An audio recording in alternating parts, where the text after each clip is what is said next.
malengo yetu, jumuiya yetu sote tuilinde, tuajibike, tuimarike, umoja wetu ni nguzo yetu, idumu jumuiya yetu.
Our Deputy Vice Chancellor, Academic Affairs,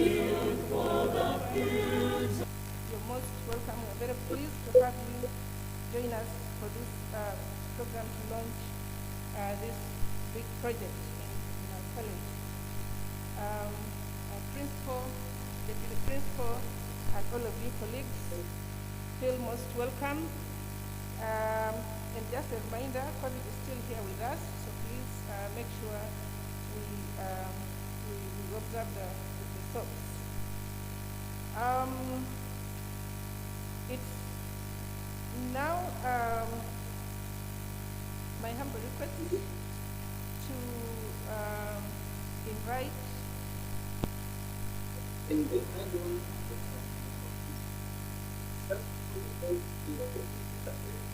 I'm sorry, so I'd like to invite the principal to walk us straight into the intellectual agenda of this program, of this project, and just for us to get a sense of, archiving. What is it about archives, and what is this project really intended to do?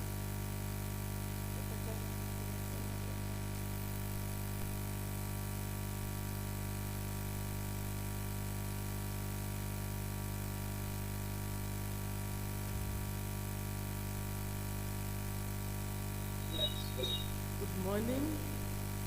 Since I'm alone here, I'm going to enjoy this space, not to wear the mask, but I'm really following SOPs.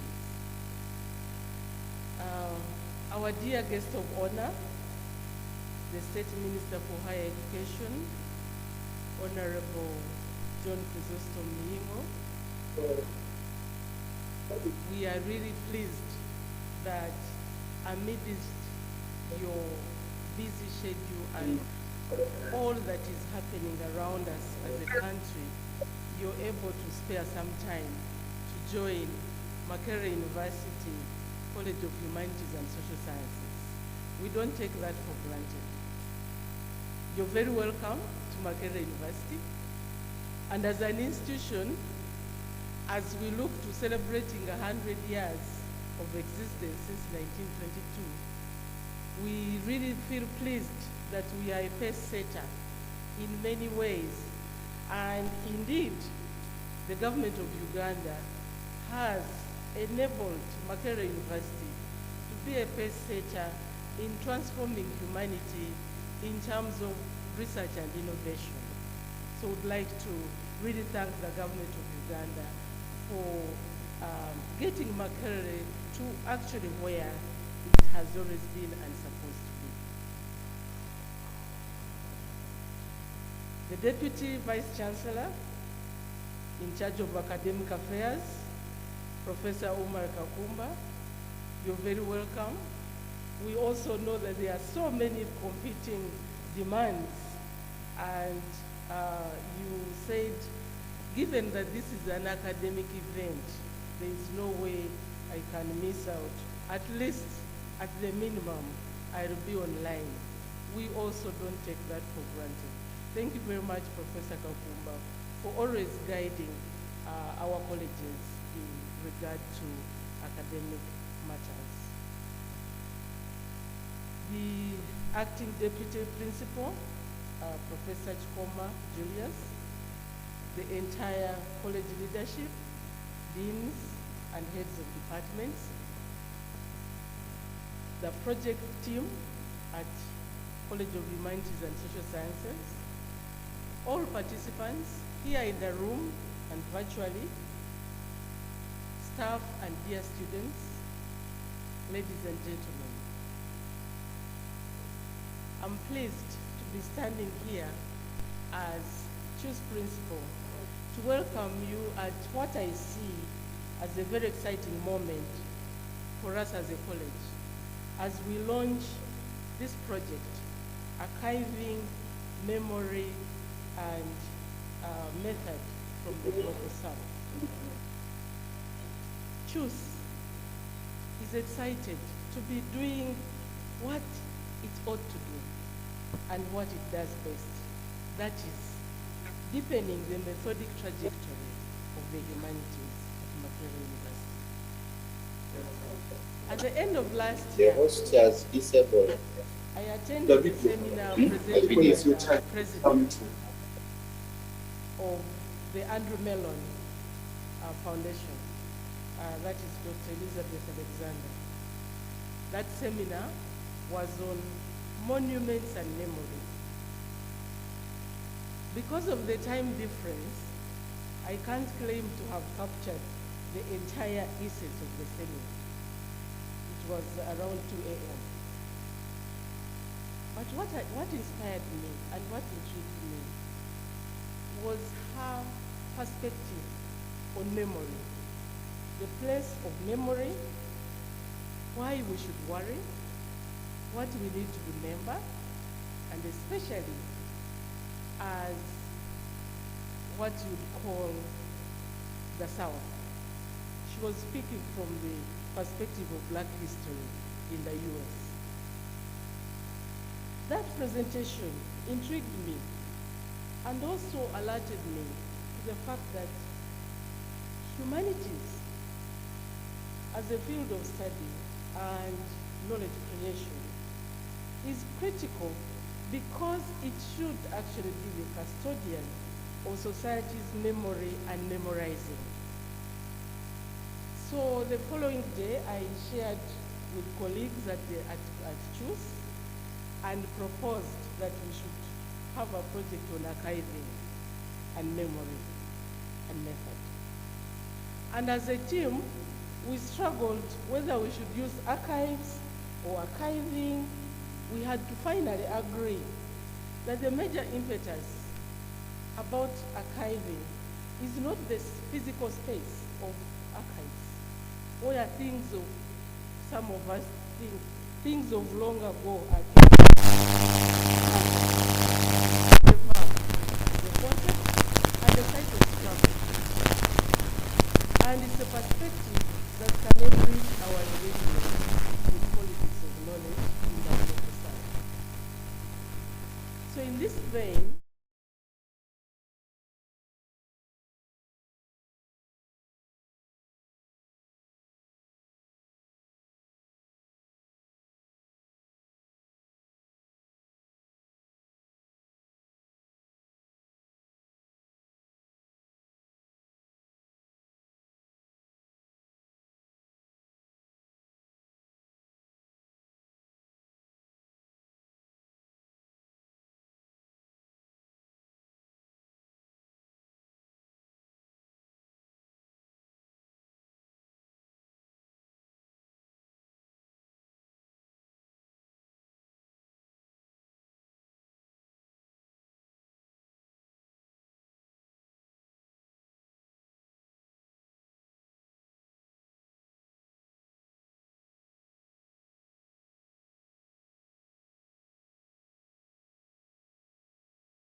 Thank you very much, Principal Aichiri,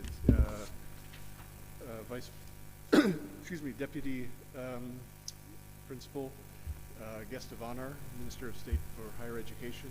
It's an honor to be able to say, to have worked with the team and be able to say something very briefly about the intellectual foundations of the project that is, I think, going to be an extremely exciting initiative for the college and the university, but also for the wider archival community, archival institutions, communities, and the public. So it's really an honor and a pleasure to be here and to be asked to say something very briefly at the beginning here. So what I'm going to launch immediately into a crash course in 4.5 minutes of the key terms that we've been thinking with for this project. So just a story about archiving. Many people, every discipline has a different idea about what archive means. And many people outside of the humanities and social sciences may not even be familiar with the term archives. I have 2 experiences I want to share where the first time I was looking for the Uganda National Archives when they were located in Entebbe, I didn't know where they were, and I kept asking people and nobody knew what I was talking about. So I was saying the place where they keep old records, the old files. And so they sent me to the town office, and eventually I found the archives. And I had the same experience in the United States. I was looking for the National Archives in College Park, Maryland, and my Uber driver got lost. And I was saying, well, I'm going to the National Archives. And he says, well, what's that? I don't know what you mean. So I want to start by with some terminological issues that we felt would be useful in uniting such a diverse set of disciplines and perspectives in the archiving community. And the first is, often there's a distinction between 2 concepts.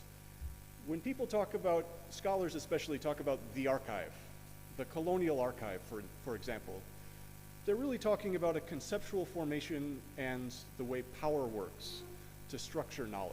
It's a conceptual term.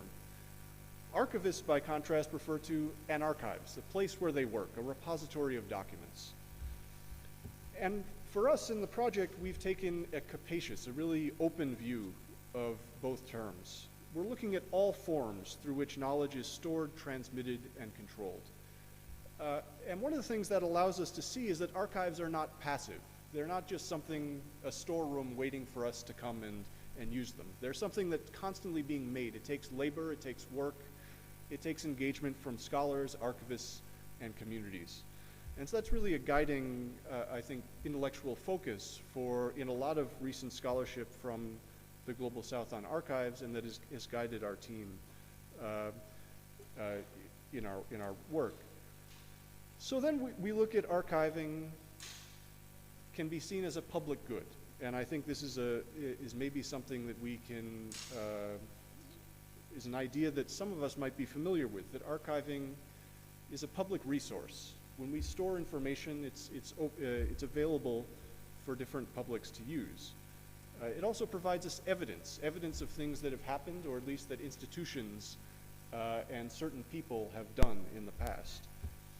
It also can be a form of cultural memory. We archive our knowledge to sustain cultural communities, cultural practices over time, and cultural memory. They're also sites of identity mediation, so who we are, who we imagine ourselves to be. For National Archives, that's a national identity can be formed around the preservation of national records. That can also be similar process can happen for community archives for a particular cultural community or linguistic community. And it's also a community facilitator. Communities are not homogeneous. There's often conflicts, disagreement, debate within a community, and archives can serve as a way to facilitate discussion, debate and negotiation around those issues. But we noted that there's a particular relationship between publics and archives in the Global South that complicates that relationship, particularly the history of colonialism. And we know that archives, especially state archives, under colonial rule, were used to control knowledge. Certain people were allowed to use them, and those records were controlled by a bureaucracy that was not accountable to a public. Furthermore, it was founded on an idea of secrecy. So the idea of records was not really for a public, it was for a closed community of colonial administrators. But I think most importantly, the idea of archive that colonial administrators had excluded indigenous knowledge. It was about what the state did, a state bureaucracy did. And it also excluded indigenous forms of knowledge transmission. Oral history, dance, performance, music.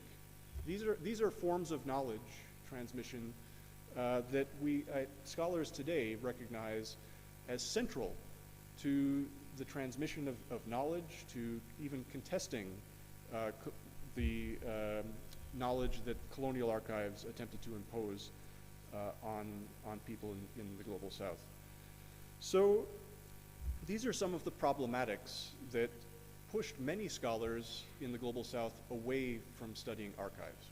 Scholars often said in the 1960s and looked at the colonial archive and said, we want to find other sources, other ways of understanding the past and the present. More recently, there's been an effort to reclaim the concept of archiving and to decolonize it, to say we don't need to accept the colonial premise of this concept of archiving. And there are many. I'm going to list a few of the ways that scholars have done this. I'm particularly biased as a historian. I forgot to mention at the beginning, I'm a lecturer in the Department of History, Archaeology, and Heritage Studies.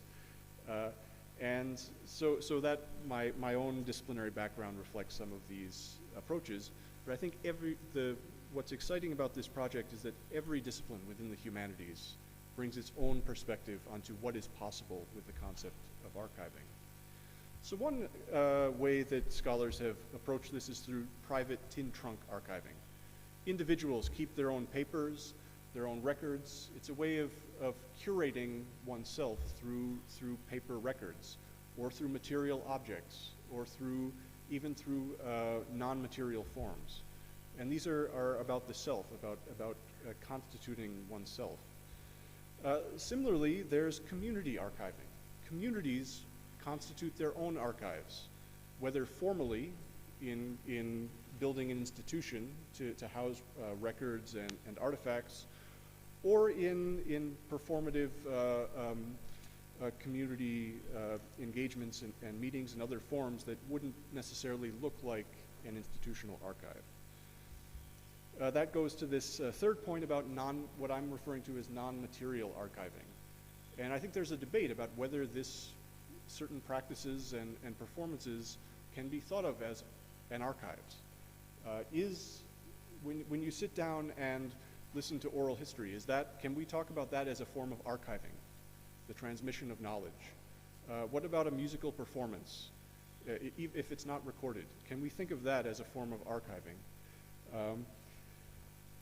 There's also, especially for formal archives, one of the ways that scholars have reclaimed the concept is that archiving is a form of public institution building. It's a way of promoting public accountability and the promotion of institutions open to everyone. And finally, it's a form of reclaiming public memory, to say that we're not bound by the founding principles of a colonial state, but we're constituting public memory in new ways through new kinds of archiving, combining community archiving with traditional forms of archiving. And finally, it's a way for us to build a community as scholars and archivists together. When we engage in scholarly research, when we talk with archivists about our work, we build a community of scholars in conversation with one another. So finally, my final slide here is about some of the objectives that we see in the project that will be coming, I think the speakers will be coming back to throughout the day. So first, of course, is to build capacity in archival research. We also want to we don't just want to do archival research, we want to analyze how archiving works, that is the storage, transmission, and control of knowledge over time. We're also analyzing the significance of the concept of archive beyond colonial institutions and documentary forms. So as I said, through oral history, music, performance, other non-documentary formations. We also want to learn from and engage with communities and archivists concerning the ethics and methods of archival preservation. And this is something that's beyond an immediate extraction of knowledge. It's for future generations. How will future generations be able to look at the same sources that we use and develop their own knowledge and ideas? So I think the significance of this project is not just in the 3-year duration of the initiative, but it's one that can last for generations. And finally, maybe the most significant is generating pedagogies within humanities and social science disciplines that prepare students with for primary research with archives. So it's such an exciting project. I've done as quick an overview of some of the guiding concepts that we've been thinking with in the project. And with that, I would just like to hand it back over to our chair, Dr. Kanakwa, and I'm very much looking forward to the discussion, and thank you very much for listening. Thank you. So Thank you very much. Thank you very much, Edgar, for taking us through that. I want to spend half a minute to also say something about my experience with the archives. I was intrigued by what the principal shared. So I think my first encounter with the archives when I was doing my master's in the late 90s, and I went to the National Archives in Entebbe. I spent there about 3 hours. When I came back, I thought I didn't see anything that related to what I was interested in. But of course, later I realized that at that time I had gone to the archives hoping that I would find specific answers to the questions I was asking. If my project is aiming at doing ABCD, I'll just go there, get the papers that give me the answers there, and not realizing that I needed to learn how to interrogate the information from the archives. So there is, using the sort of conventional archives can be a little bit tricky if you're not very sure of how to do it, and so this project comes in at the right time to help all of us get to terms with that. I have had students who have shared with me very interesting evidence from the archives, but when I read their chapters, I don't see that evidence there, and then I'm wondering what happened. So you got very interesting material, you abandoned it somewhere, and you're here writing something very generic. So I hope that this project is going to take us through that. And of course, rightly again, as Dr. Edgar Taylor has said, you have, of course, you have the material and the non-material archives. And I'm just thinking about our African names. Because our names are actually archives. There's always a reason why you're given that name. It might be a name that, you know, maybe it's a clan name, or it's a name relating to the circumstances under which you are born. Maybe it was during famine, or to a rain season. You know, there are names that relate to events happening at specific times, and we can use them to actually plot historical events. I was also just thinking about the registration desk there and how eventually that gets into the archive, so the future generations get to look at this registration list and know the people that turned up for this kind of function and why the function was even held. Okay, so without further ado, I would like to invite our Deputy Principal, Professor Julius Shikoma, to make his remarks. Join me in welcoming our Deputy Principal.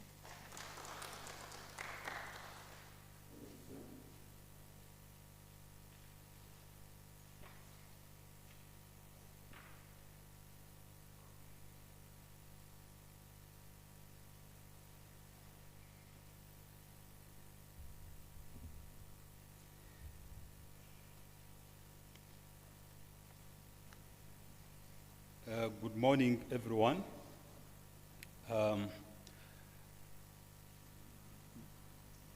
Ladies and gentlemen, I join the rest of my colleagues, the principal and the project team, in welcoming all the participants to this occasion of the launch of what promises to actually be a very exciting project launch.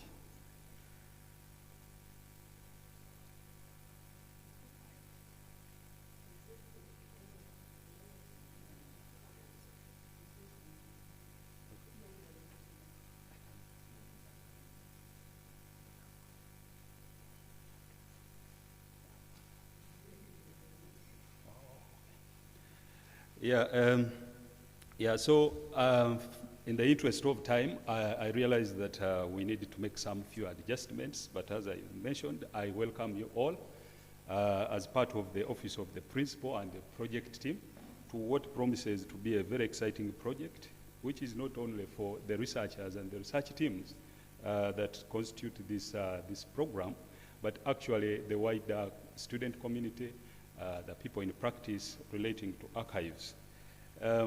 And I know that it is going to help solve a lot of issues that, as my colleagues have actually shared, both administrative limitations in methodological imagination and actually research practices.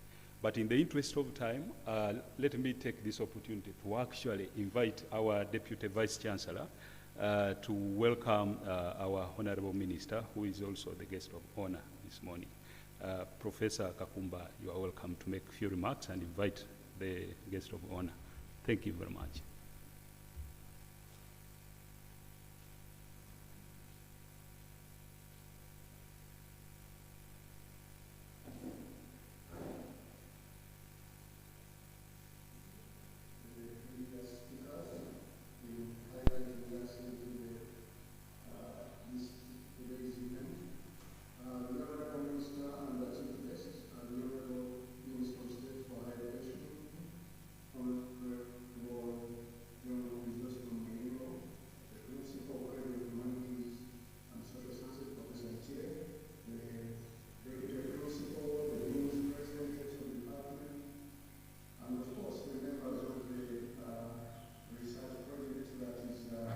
Seeing us through this morning, the staff and students joining us today. I want to first and foremost, Honorable Minister, permit me to appreciate your continued support to Makerere University. While Makerere University is your alumnus, and obviously while Makerere University is an institution that you oversee as a Minister of Higher Education and a Member of Cabinet of the Republic of Uganda, we want to note, Honorable Muyingo, that continuously you have exhibited that great passion in supporting our endeavor, in fostering higher education achievement, particularly in Makerere. I mean, just a couple of weeks ago, you were following up on supporting another event that supports research in the College of Education External Studies. So we don't take this for granted, the Honorable Muyingo. Yeah, I want also to thank the project team. I mean, today, this is a very, very, very interesting area of research investigation, archiving, memory, and method from the Global South. And all of you participants, I want to welcome you joining us virtually and physically. And as the principal said, I am connecting to you from Makerere, but away from Makerere, because there is quite another event. So away from Makerere, which is important with the Makerere Endowment Fund. And the launch of this project comes at a very, very good time, as the principal highlighted. We should be celebrating 100 years next year in 2022, but His Excellency, the President of Uganda, launched the Makerere University 100-year celebrations at Independence on the 9th of October, which will oversee a series of events. So you cannot talk about celebration 100 years, the centenary, outside the shadows of archives. That means that one of the things that we'll be showcasing and also trying to preserve as part of the heritage of our institution will be the archives, because archives, whatever we have not been able to preserve, may not be able to be appreciated or understood by the future generations. So the launch of This project resonates very, very well with our strategic vision of becoming a research-intensive university, and therefore forms part of our centenary celebrations. I am particularly pleased to learn that this project will not only focus on the formal aspects of archiving our history, but will actually examine the community archives and the intangible archives such as folklore, the dance, the music, and other oral forms of our history and our heritage. It was through these oral forms that our rich cultural history, way from the centuries ahead of us, that have come before today, and all of the proceeding centuries that will come after, have been disseminated, preserved, and handed down to the next generations. Honorable Minister, ladies and gentlemen, securing this project is an extremely commendable effort on the part of the College of Humanities and Social Sciences, and I want to sincerely congratulate Professor Josephine Ahichire, the principal, Professor Chikoma, the deputy principal, and the entire leadership of this college for this great milestone. And as many of you may be aware, today grants, while the name is called grant, competing for grants has become increasingly extremely competitive. Very, very, very hard, because there are many people who are seeking for these opportunities, and also the reviewers out there and those that hand in the signature to give you a grant are also exposed to many areas of interest. So getting this really is a great achievement. I want to congratulate the leadership and the team, but I also in a special way wish to thank very, very much the Andrew W. Mellon Foundation for considering this proposal by our researchers worthy funding and thereby allocating resources to run this project.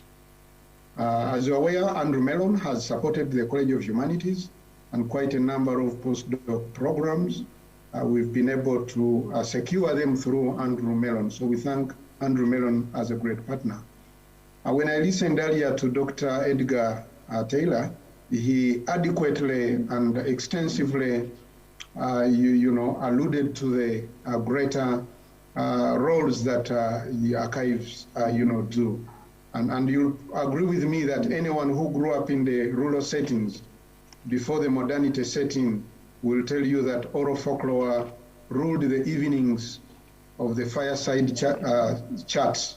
You know those chats and the stories that were being told by our, grandparents, the parents and the fathers. There were not only opportunities to get us to be better orators, because talent was also identified during those, evening fireside chats. But these orators were not only a source of inspiration, but they were also a source of education and as well entertainment, because a lot of humor, a lot of fun, we still reminisce a lot of this from the stories that we grew up hearing, and they have made up us, they have made us the people that we are today. The many things that we do, they really, really borrow a great leaf from these wisdom.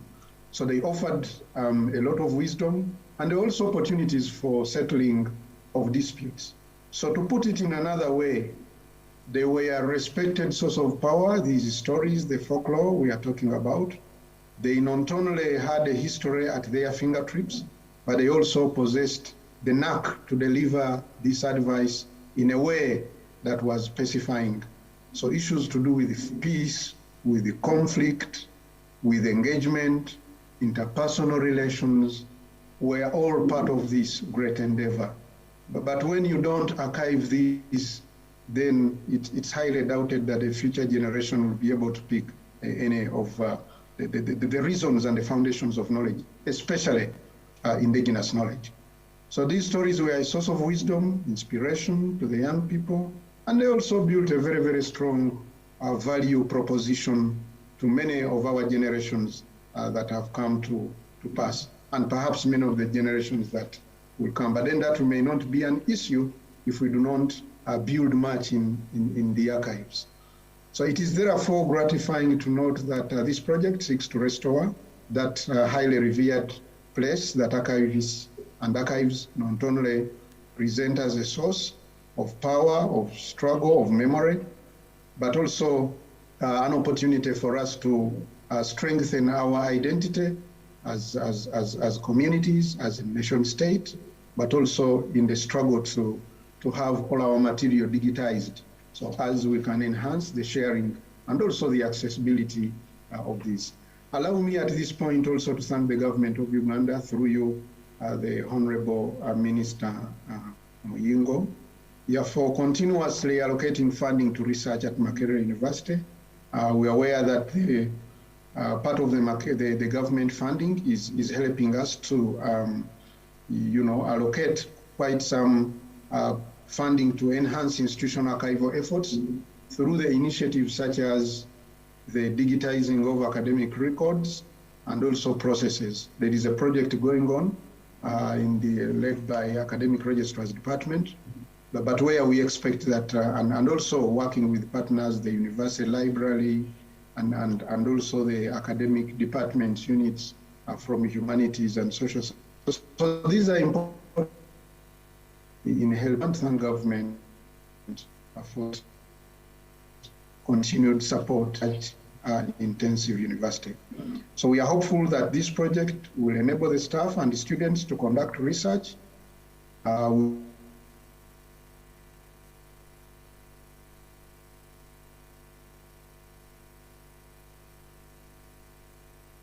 with endangered in archive will ultimately lead to the inquiry, especially in the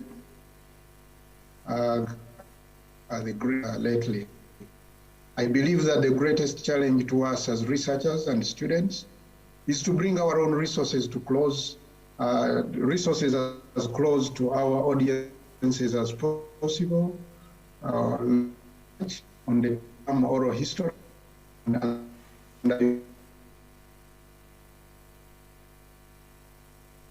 where this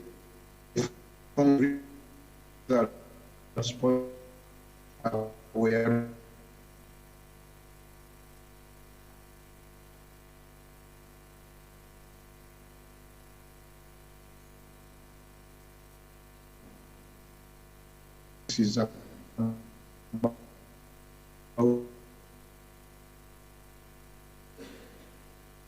Makerere, which Majo archive, but also we can do a lot more in this endeavor. This is especially more pressing when it comes to the intangible archives that reside within our communities. This is a low-hanging fruit that I believe can add a great value to our visibility as an institution, but also as a leader institution in archival research in this country. Once again, Honorable Minister, I don't intend to take a lot of time. There is quite a lot that we are going to hear from today and also progressively ahead of today. But permit me at this juncture to once again congratulate the leadership of CHUSS for presenting this and many other projects, and also the award to this opportunity. We also want to expect a great opportunity and in fostering the objectives of this project so that we can get much more confidence from our partners and our funders. So with these endeavors, I thank you so much for giving us the opportunity, Honorable Minister, to listen to and also participate in the launch of this event. And I also want to thank all the participants joining us very, very well. As we build for the future, I thank you so much. Thank you. Please welcome the Minister.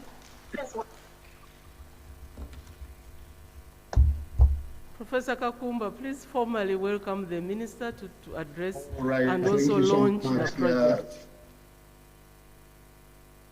Yes, it's my singular honor and privilege, the Honorable Minister for Higher Education, Honorable Jesse Muyingo, to invite you to address the participants joining us virtually online, but also physically in the central teaching facilities at Makerere University.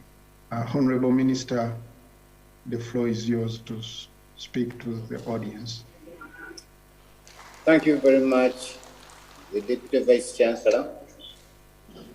The Deputy Vice Chancellor, Makerere University, my friend Professor Kakumba, the Principal, College of Humanities and Social Sciences, Professor Josephine, the Deputy Principal, College of Humanities and Social Sciences, Deans, Heads of Departments, members of the project team, staff, students, ladies and gentlemen, good morning. I bring very warm and prayerful greetings from the Ministry of Education and Sports to you all. And it is indeed a great pleasure for me to join you this morning as we launch the project on memory and methods from the Global South here at Makerere University. I congratulate the principal and the entire writing team upon having won the US $800,000 award from the Andrew Mellon Foundation of New York to run the 3-year project. Thank you for contributing to the efforts to preserve the knowledge and records that reside in our communities and institutions through the lenses of archival research. As you may be aware, the government of Uganda, with support from the World Bank, constructed the National Record Center and Archives NRCA Phase 1 under the Ministry of Public Service in 2015. In addition to decongesting the registries and record centers and preservation of archival holdings of Uganda for prosperity, and the NRCA also facilitates research nationally, regionally, and internationally. In recognition of the important role that archives play in supporting research, the government opened up this facility to researchers, both foreign and national, as well as students, provided that they first receive clearance from the Uganda National Council for Science and Technology.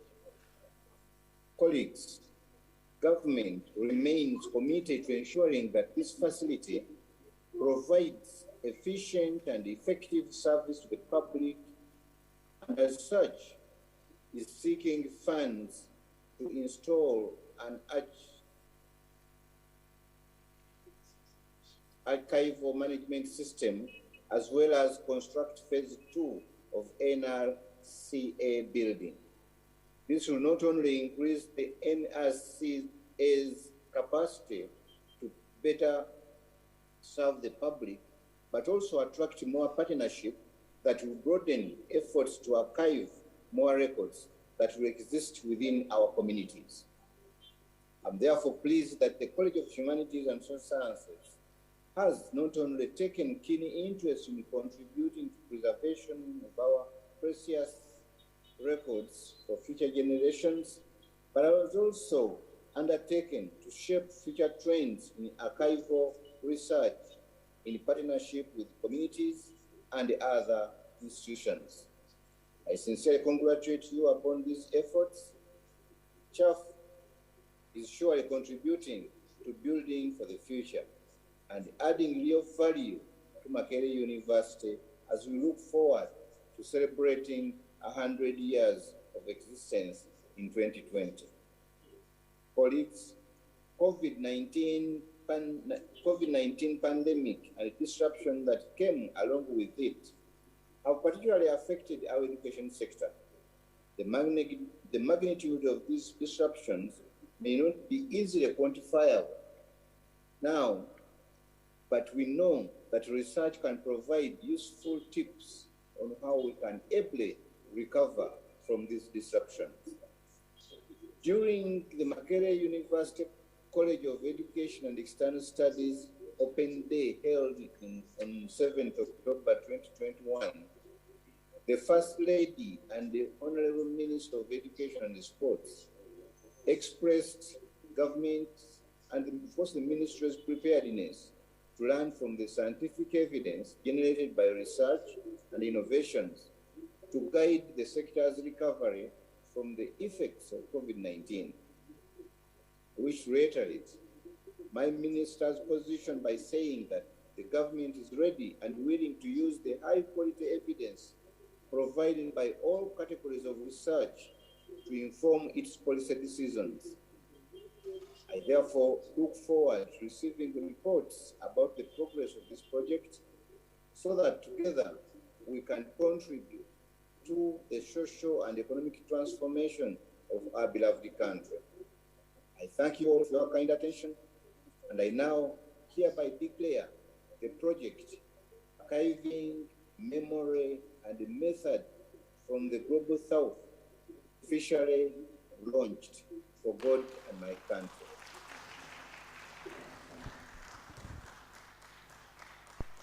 I submit.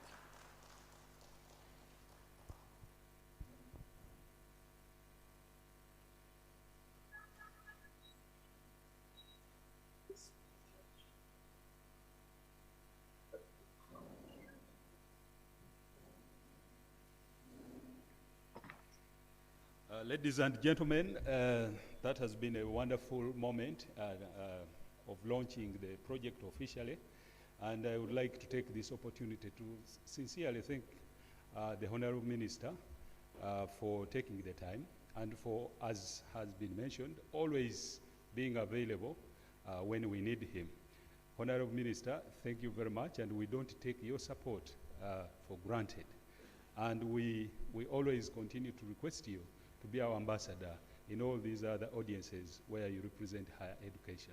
Thank you once again, and we know that you have no time to stay and listen to the exciting programs ahead, but thank you very much, and God bless you. Thank you.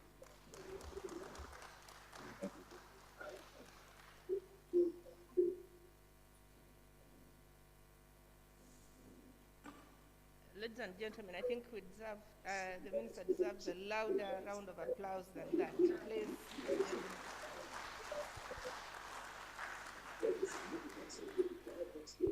Okay, thank you very much, Honorable Minister, and we wish you the best. We will be sharing with you the progress and the fruits of this project. I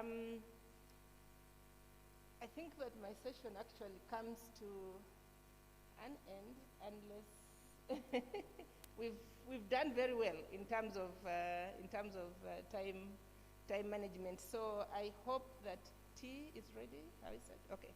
So tea is ready, and so I take this opportunity to invite all of us to walk back there and have our tea. But this also means that the next session will begin earlier than planned because we have an extra 10 minutes.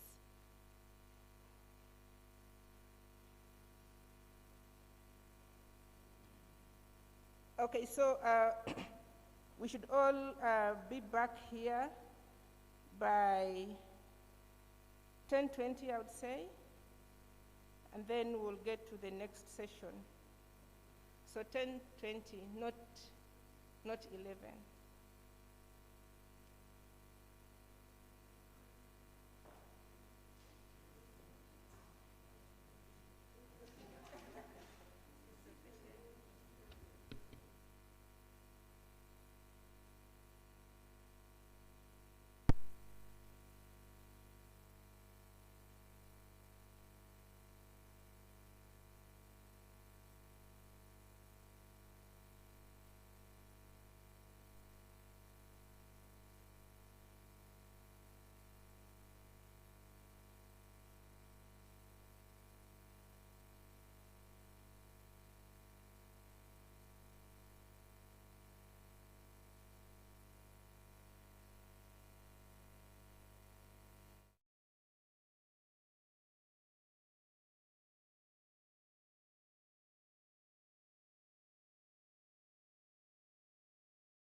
C, check, check, check, C.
Hello, hello, hello, hello.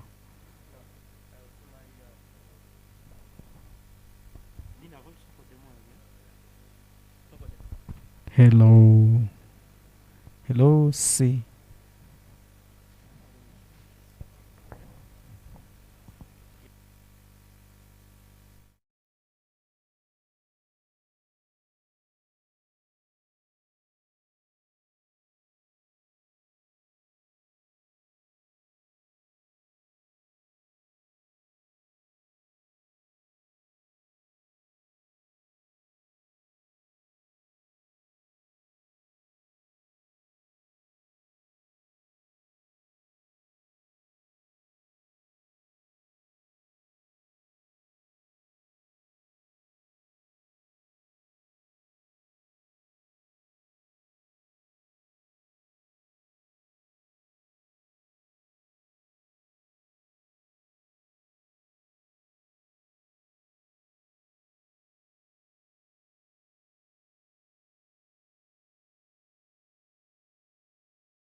Hello, hello, hello, hello, hello.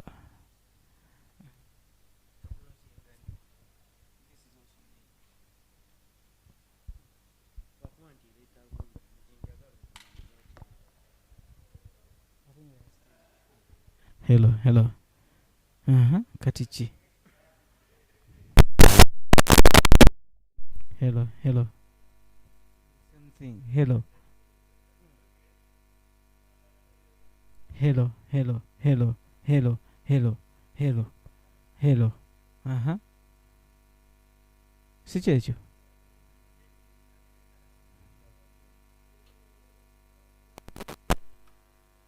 Hello, hello, hello.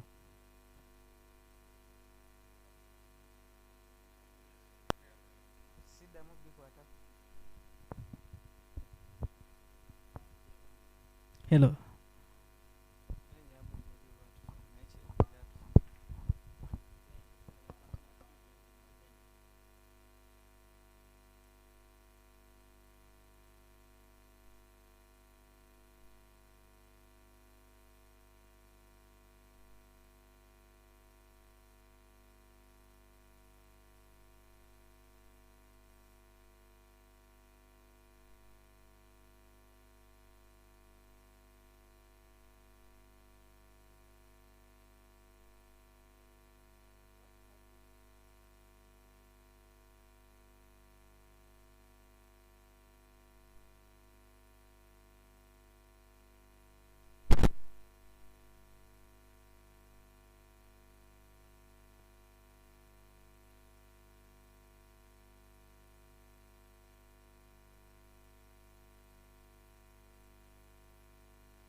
I think we are going to get into our second session.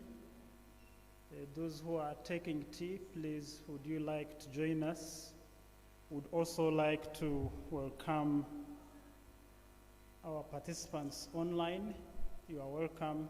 It's unfortunate you are not here to share the good break tea you have just had, but we hope you are able to make a cup of coffee or tea wherever you are in this short break that we have had. So our next session is on archiving memory and method from the Global South. Incidentally, this is the title of the project, and we have got a number of practitioners who have been involved in archiving, in collections within the country, both from the community but also from the academic circles, that are going to tell us about this archiving memory and method. So on the program, we have 3 people coming from the University Library, and then the Community Archive Curator, and then the National Archive Curator. But we shall also have other people who have not been on the program that have joined us. So at this moment, I would like to call upon the following to come and take the seats. Dr. Ruth Narmaga, who is representing the University Librarian. You are welcome. I would also like to invite Ms. Justine Narwoga from the National Archives. You can also come and take your seat. We have got Mr. Marakai Kavare, who is the UBC archivist. You are welcome. We have got Mr. Frederick Nswambi, representing the Cross-Cultural Foundation. I think he's still taking his tea, but he will be joining. There he is. Thank you. And then we have got Mr. Nelson Abuti from Ugandan Museum. So you can see it is a big panel that we are going to be interacting with in the next session.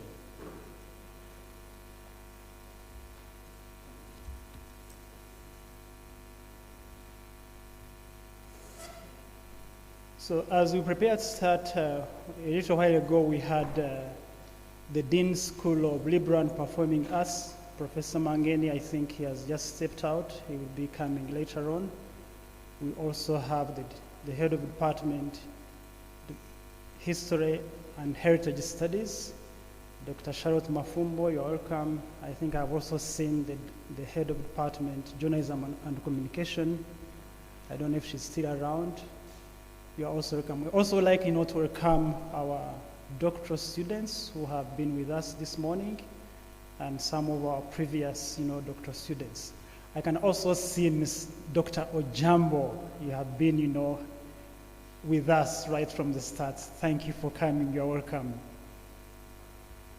So ladies and gentlemen, this is going to be a more or less conversation. We would like to hear from these panelists who are here, talking about their collections, what they do in their different foundations and their places of work, and also what they understand by the concept of archive, and what they see as the future of archiving in Uganda, but also how this project and the academia can benefit from them. I would like to start with Dr. Ruth Narmaga, who is the Deputy University Librarian. Would you like to tell us briefly about the collections that you have in the library and how we can benefit from them? I think there is a microphone. Could you also get the sanitizer,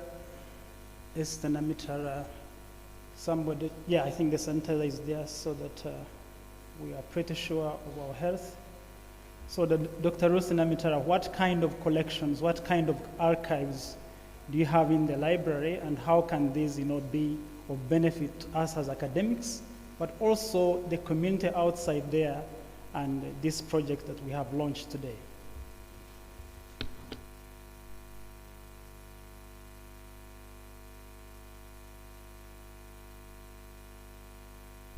Can somebody help us? You switch it on, Pamela. Thank you.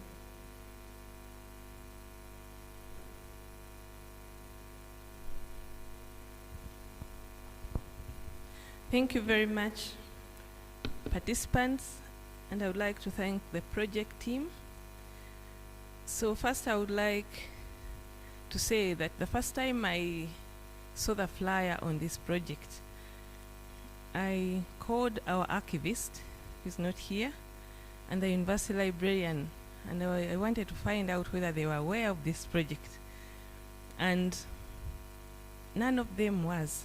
So I was wondering that now, why didn't these people involve us? I thought that somehow this was in our domain. But then later on I realized that, well, it's a broad project, and somehow we would be involved in one way or another. So, back to the point, I would like to talk about what we have in the library. I am the Deputy University Librarian, and we are talking about a library that came in place around 1949. And since that time, that was the colonial time, they harbored somehow a perception of a library that was representing the 3 East African countries. And the university librarian then, Miss Latta, wanted it to be a depository as well, to have records of the 3 East African countries, but somehow it did not materialize. But at least in 1958, it became a legal depository for Uganda. And since that time, the library has collected lots of documents, materials, regarding the colonial administration and the administration of the university then. And we've also been endowed by different researchers and scholars who have donated their collections to us, because somehow people feel that if they donate to an institution, their collection would be preserved very well and probably made accessible. So, in terms of what we have records from the previous governments, colonial governments, up to around 1962. We also have the old newspapers. Now, I am a librarian, and I am attached to the School of Librarianship. So sometimes when we talk about the old newspapers, our colleagues in the school do not want to refer to them as archives. Yeah, because somehow they don't fit in that definition according to, yes, their conceptual mapping, but we call them newspaper archives. So those ones, I think, date back around 1910. And we also have the archives of Apollo Chivebulaya and some others that have been donated. We have archives in Maiza from the late Professor Rigby. Professor Rigby was an anthropologist, and he did a lot of research on Ugandan communities. So towards the end of his life, he donated his entire collection, the field notes and all that, to Maiza, and these have been processed. We also have archives of Albert Cook, one of the first missionary medical practitioners, and that is from I forget the dates. So, but these archives, of course, have been in a very sorry state. So some time back, we received a grant from the British Library under the project on endangered archives, and they digitized these archives. Of course, we have the print copies, but the files, the digital files, are accessible online, and this is a resource for researchers who may be interested, especially in learning about medical history. Now, we do have other products that we are trying to put in place. And one of them, through the Research and Innovations Fund, we got a grant to digitize what we call the land archives, that is from 1883 up to 1990. Now, land, as many of us know here in Uganda, is a very contentious issue. Documents get lost, people get defrauded. So it was important for us as the library and as a repository to have a record of how land has been transferred through the different jurisdictions, so that anyone who may wish to know the history of this land, or if whoever wants to sell is genuine, it would be important that they can consult these records, because we know that at least a record may not be that deceptive. Yeah, we know that in Uganda, I mean, people donate land and somehow the grandchildren would deny whatever happened before, and then all of a sudden you have all these conflicts. But if you have these documentary records coupled with the documents of government, the Uganda Gazette, because we've also been receiving them, so it's possible to compare notes on the transactions as they came along. So this is a new product, but it's not yet launched. We are trying to work out modalities on how it can be used to assist our users and the general public. Then another project that we are carrying out is, we call it a memory project, but we are actually trying to contextualize what we call the material documents of Makerere. And material documents, we mean first the pictures and all these art forms, yeah? Because many times when we have our students, they don't clearly understand where we came from, yeah? They would see a monument there, this is Nyerere, this is Kajubi, this is so and so. They don't know them, yeah? So we thought that if, as the library, we can contextualize these documents, we provide the narratives around them, that way we can build the history of Makerere. And what we have done is that besides looking for this contextual information, we are also cataloging the individual monuments within our archive. And we think that will be another product, but it's a work in progress. It has been interrupted by COVID, yeah? And also the challenge is that for most of the artworks, yeah, the people connected to them are really very old and frail, yeah? And sometimes you have all these issues around getting to somebody's home to get that data. So in the absence of that, you rely on the records that have been kept in the system. And of course, sometimes we realize that actually the record is incomplete. So it has been a very big challenge. So even as librarians or the library, we have had to consult other libraries. We have had to get in touch with the Colonial Archive in the UK, and also the Church Missionary Society, where the object is connected with them. So I think I will stop at that for the time being. Thank you. Okay, thank you. Thank you, Dr. Narumaga. Maybe before you pass on the microphone to Justin, one question. We have talked about, these archives, which are in print form. Yeah. Do you have any digitized archives? Of course, that could be one of the challenges, but I'm also interested, do you have any audio material? If, for example, I wanted, to listen to the speeches of Amin or Obote or Mutensa, do you have any that kind, of collection in the library? Actually, we do not have those kinds of archives. So what we have a musical archive. That is the music that was played, I think, as far back as the 1940s. We have tried to digitize that collection for the earlier musicians. And for the records that we have, we are now trying to digitize the photographic collection, and then we also work on the newspapers. Yeah, but the audios of Amin and so on, I think those documents were never deposited in the library, so we don't have them. Yeah. Okay, thank you very much, Dr. Narumaga.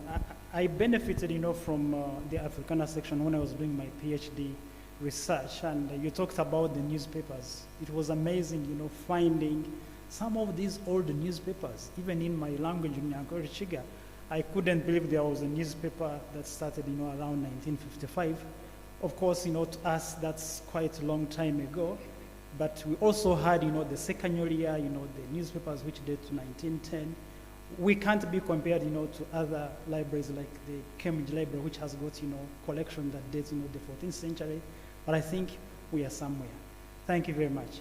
Now let me come to Justin Naruoga from the National Archives. So what are the National Archives?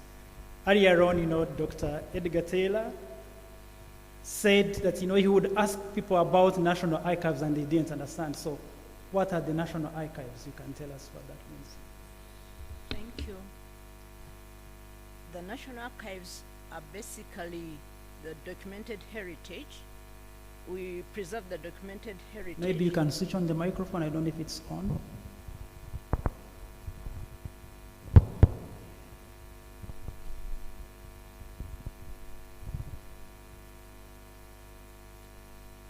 We basically preserve and manage Uganda's archival records as the national documented heritage for research and historical values.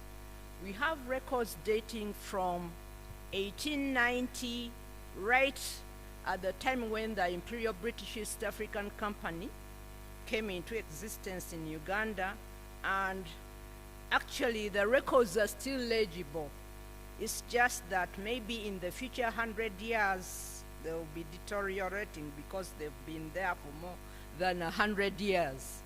So government is trying to lobby for digitizing those colonial archives so that they can be accessible for the future generations.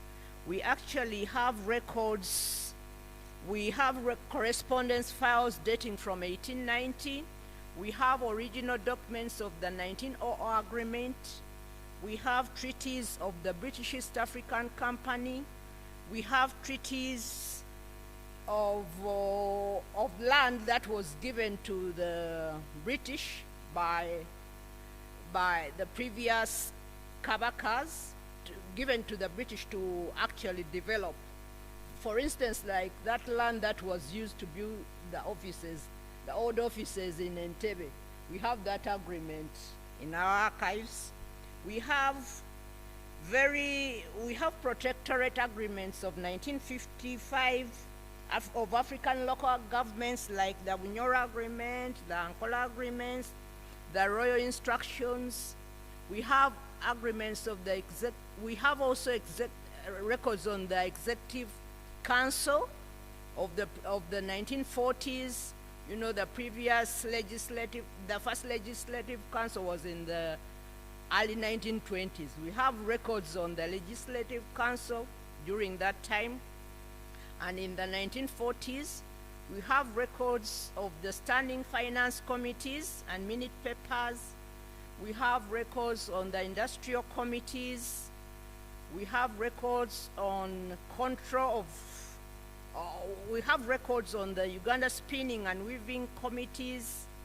We have records on technical training committees, land office minutes, special finance committees, and actually the archives have been helped by the equipment that we have right now was actually given to us by courtesy of the NIDA project. And government is yet to equip us more, but it has managed to equip us with mobile shelvings because we are in the process of acquiring records from various districts to bring them to the archives so that the researchers can be able to access them. So government is in the process of equipping us with mobile shelvings, and it's also in the process of lobbying for equipment and also to digitize those records. We have also Michigan University helped us to catalog our records. So most of our records, our finding aids are automated, and we are also in the process of automating the finding aids. We have records from education. Recording in progress. We have records from Ministry of Health. We have records from Ministry of Public Service. We have records from various district archives, like Moroto. We've collected a few from Moroto. We've got a few from Mombale. Jinja District Archives, we also acquired them and brought them into the purpose-built building. And we have various, and we are in the process of we are ongoing on appraising records from the various districts to select those records of enduring value that will be brought to the archives for purposes of research and scholarly value. So researchers are welcome to the archives to come and read about the history of our country, because we have the primary sources of materials you actually can interrogate and interpret our history. So we are in the process of actually acquiring more. Some are still lying in various ministries, but we are in the process of acquiring. We are still acquiring. So Yeah. those are some of the records that we have in our, basically we have paper records. Thank you very much, Ms. Naruoga. You seem not to be talking about government documents from your talk. Yes. Are there other documents that are not government that you have in your collection that people can access? Because earlier on, Dr. Taylor was telling us that when you go to some of these national archives, you find there colonial texts, colonial documents, documents about government, but nothing on the community. So is there anything that you have from the community that is not necessarily government that we can access? No, we don't have from communities. We basically have from governments and districts. Okay, thank you very much. Maybe before you pass on the microphone, I also wanted to ask you this question about the district archives. And you have been saying that the National Archives are trying to collect archives from the districts and bring them to the center. Yes. Why is this the case? Because if somebody wants to do some research about Kisoro, that means they will have to travel to Kampala. So what is happening to the district archives, and why are you acquiring some of these collections from the districts? We are trying to acquire them from the districts because the districts are creating more records, so they need more space to store their records. So ideally, all those records that are 30 years old should be transferred to the National Archives. So we are trying to create space for them so that they can be able to keep the more records that they are creating, because if they accumulate, you find that they will not be able to store them properly. But if they are brought here, they will be looked after very well, and they will be stored in mobile shelves, acid-free boxes, and they will be stored properly, unlike where they can be dumped in a store because of lack of space. So we are trying to create space for the new accumulations that are being created. Okay, thank you, Ms. Justin. Yes. Now let me come to the UBC archivist, Mr. Kavale. So what do you do at UBC? What kind of collection do you have? What can we find in your collection? All right, my name is again Malakai Kavale Mubiru. I work with the Uganda Broadcasting Corporation in the Department of Library and Archives. What I mainly do is I head the digitizing section, transforming this well-rich archive material from the analog form to the digital format. Yes. A bit about, yes, all right. As you very well know, UBC is the national broadcaster, and it was previously called Uganda Television. But before we got the Uganda television, we had the Uganda radio in 1954, about there, so a long time ago, before even independence. But just 1 year after independence, that is 1963, Uganda television was formed.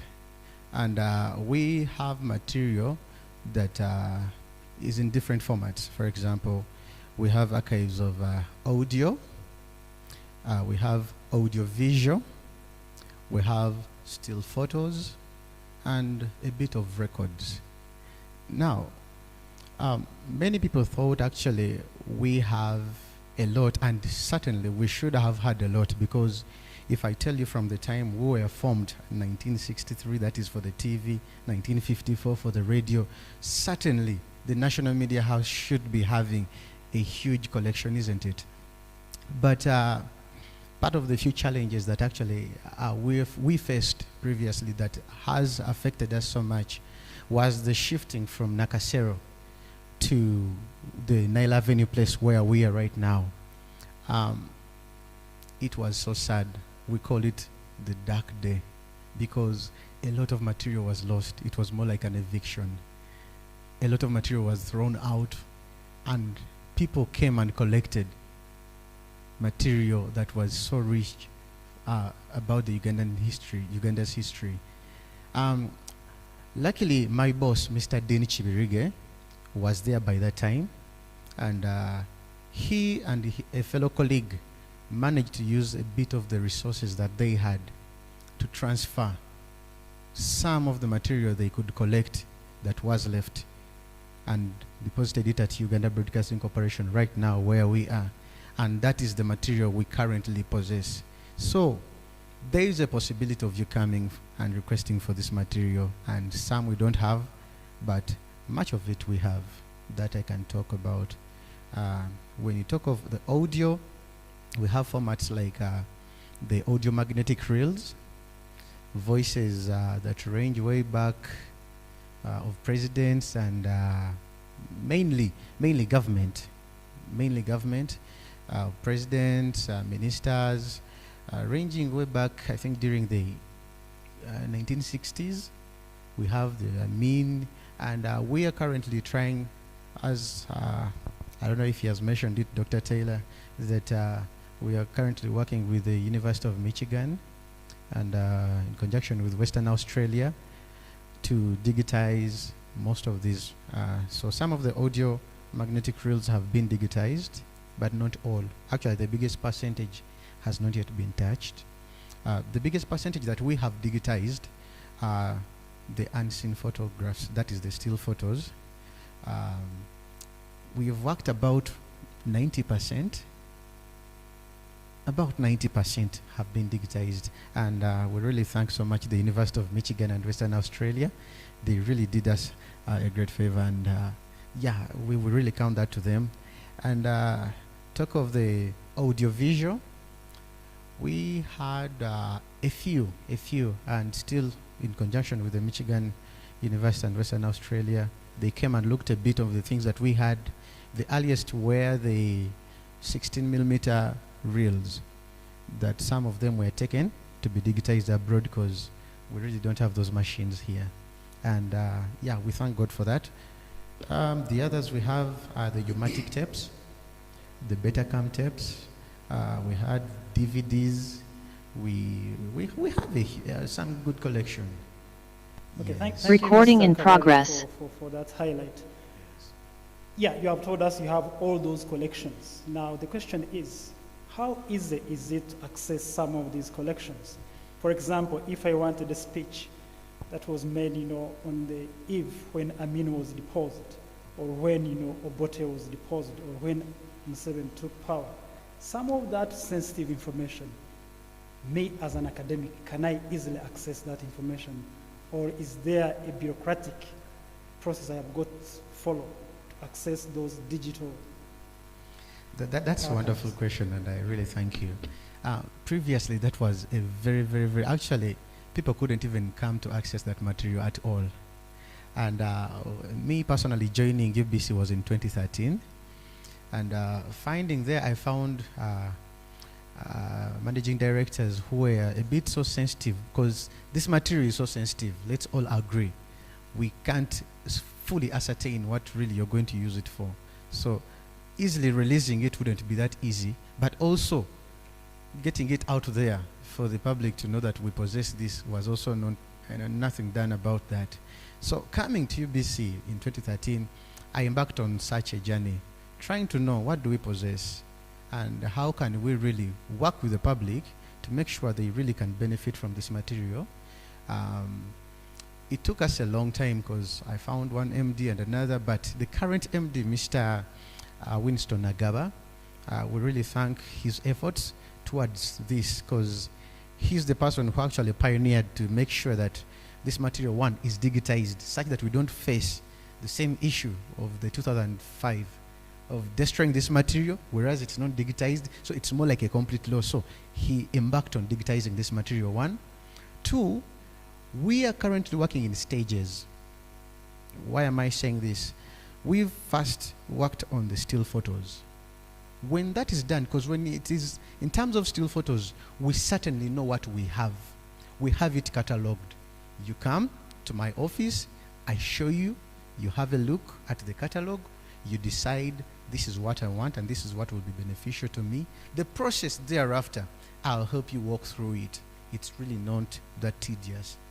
That's one. Two, you've talked of if you wanted a voice of a certain person and this. Now, there's a bit of a challenge there because one, we've not catalogued this information. Yes, we have a collection. We have a collection of the different presidents, different years, different speeches, attending different occasions. But this information has not been catalogued. Not all has been digitized.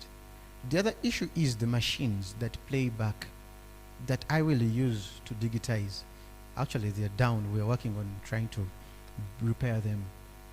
You get that? But yes, there are those that have come. I've received so many researchers, actually, personally, many of them being referenced by Dr. Taylor, Professor Vokes. There are so many that have been coming, and Peter. So, sorry, Derek. They've been coming, requesting for some of these audios. And luckily, there are those I manually go and really spend time to look for that exact audio. And I can tell you, about 2 researchers have gotten that. About 2 researchers. I can't tell you of how many because there are so many that have been coming, but I can confirm 2 of the researchers with all that tedious process of manually looking at each and listening. That was then when the machines were working, but right now they're broken. Well, still, that doesn't stop you from coming. You can come, we pick out the tape and say, well, here it is, this work against the next process. Okay, thank you very much, Yes. Mr. Kawali. I would like to jump, Mr. Aditya, and come to Mr. Nsvambi. Nsvambi, you know, you work with the Cross Cultural Foundation. What is Cross Cultural Foundation, and what kind of work are you involved in? Okay, great. Thank you very much. Good morning to you all. My name is Frederick, as the moderator has just mentioned, Frederick Nsvambi. And I work at the Cross Culture Foundation of Uganda as the Senior Programs Manager. I'm really glad to be in this space because I think in the 20 years plus of my work, I think this is my first time to be in this kind of spaces. My work is usually in the community, in the jungle. So I'm really happy, and I want to thank Dr. Kanakwa for extending the invitation to me. I'm really glad. What is Cross Culture Foundation of Uganda? Cross Culture Foundation of Uganda is a local NGO. It has been in existence for 15 years. And our main business is to promote the positive aspects of our cultures as Ugandans.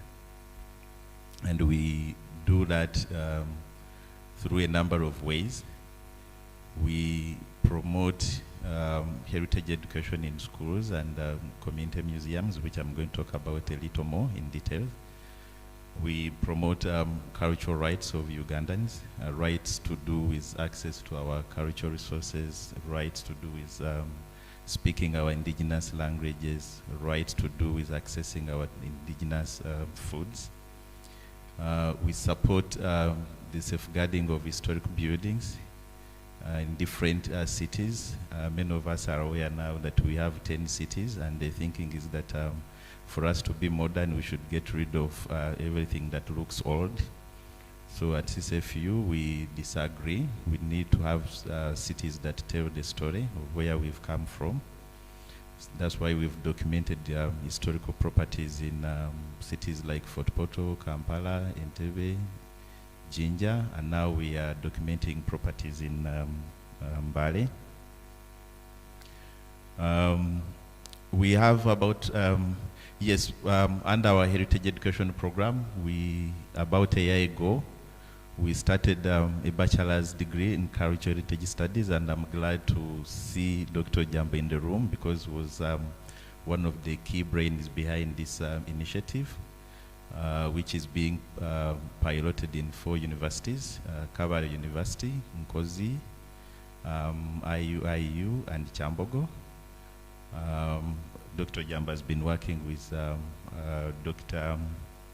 Elizabeth Chaziki, and we were able to do this with support from UNESCO, and we hope probably at a later stage Makerere will also be interested in joining this initiative.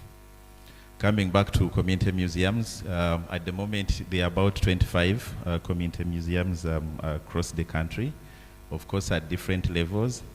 Some are doing very well, quite advanced, and others are still struggling. But all of them are open to public and are accessible. And for us, the thinking behind the community museum is that we need to provide an opportunity to Ugandans, especially young people, to be able to exercise their cultural rights of accessing, enjoying, and expressing their cultural identities. And the community museums are documenting the different aspects of our heritage, tangible and intangible. And coming back to the notion of archives, I want to emphasize here that the way we understand the notion of archives in the academic circles is quite different from the way, quite different from the community perspective. Because I think for us in the academic circles, we believe in having physical documents in a store somewhere or on a computer somewhere. From the community perspective, it is a lived experience. The way they document, the way they archive is by living things and transmitting them on a daily basis. As one of the speakers this morning talked about the naming processes. Recording in progress. The way one name transcends different generations is one way of archiving our intangible heritage. Of course, there, and maybe I should also mention that one of the community museums actually focuses on the physical archives, and that is the Mountains of the Moon University in Fort Portal. It focuses on the archives of Kabarore, local government. They have shifted from the middle of Fort Portal town to a new location, but they were able to shift with all of the archives. There are a number of challenges that community museums face in, as they do their work. One of the key challenges is limited technical abilities to document, because some of them have not been able to acquire the skills. Of course, CCFU tries to build their capacity, but you know our resources sometimes can be limited, and we may not be able to build the capacity of all the museum curators. And then resources in terms of money is still a big challenge, and also in terms of space. They have limited spaces, I think the biggest community-based museums in Uganda would be the likes of Igongo, Culture Center in Imbarara, Great Lakes Museum in Tungam, and Culture Research Center in Jinja. Those ones are doing Rio. They have enough space, but most of the community museum, probably you'll find them in 1 room or 2 room, and probably without a computer. So space is a serious issue when it comes to promoting the archives by community museums. What is the future of archives, especially in regards to community museums? I think for us, we are happy at the Cross Cultural Foundation of Uganda, seeing community museums taking lead in documenting, safeguarding, promoting and transmitting what they feel is relevant from their own perspective. Recently, there has been a discussion, myself and Nelson have been involved in a discussion on the decolonization of museums in Africa. And we feel that the same discussion should transcend to our archives, because from when I had my colleagues from the extreme end, I think most of them are talking about colonial archives and archiving our history, our culture from, I mean, following the footsteps of you know, our colonial masters. But I think we need to start doing it our own way, because our history, the way we understand history, the way we understand heritage is quite different from the way our colonial masters understand it. So we need to archive it, we need to promote it the way we understand it. And we are glad that community museums are already walking that path. Okay, thank you very much, Mr. Nsman. Maybe before you pass on the microphone to Mr. Bitty, you talked about documenting some of the historical properties that are being destroyed now.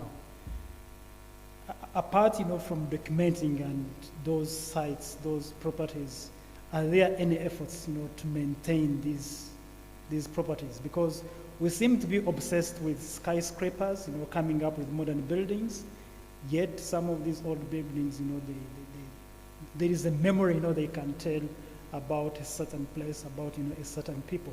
If you go in the European countries, you can see buildings which date, to the 12th, 14th, 10th century. So any efforts to maintain some of these buildings? Thank you. There are a number of efforts, and many of them are being championed by CCFU. I need a lot of time to exhaust these efforts, but but quickly, one of the things we've tried to do is to try and build the capacity of the owners of these historic properties, be it government owners or private owners, because as CCFU we don't own these properties. So what we normally do is to show them how they can do the maintenance, but also come up with initiatives that can generate a bit of money so that they can use that money to support the renovation and restoration where it is required. And then we are trying to come up with local ordinances.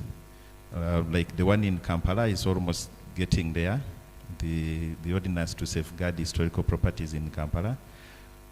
It has been presented twice on the floor of KCCA, and we've been just in touch with the Lord Mayor, and he has promised us that he's going to ensure that before the end of this year, if it wasn't a political talk, because the year is almost gone, but he promised that before the end of this year, the law is going to be passed, because one of the key buildings that is likely to go if we don't have that law this year is the Watoto Church.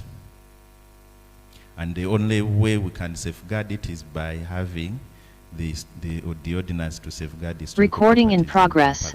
Because the national law, which is the historical monuments of 1967, is under review, and being a national law is taking a bit of time to be worked on. But the ordinance by KCCA can quickly be worked on, and as I mentioned, the Lord Mayor has promised that it's going to be passed before the end of the year.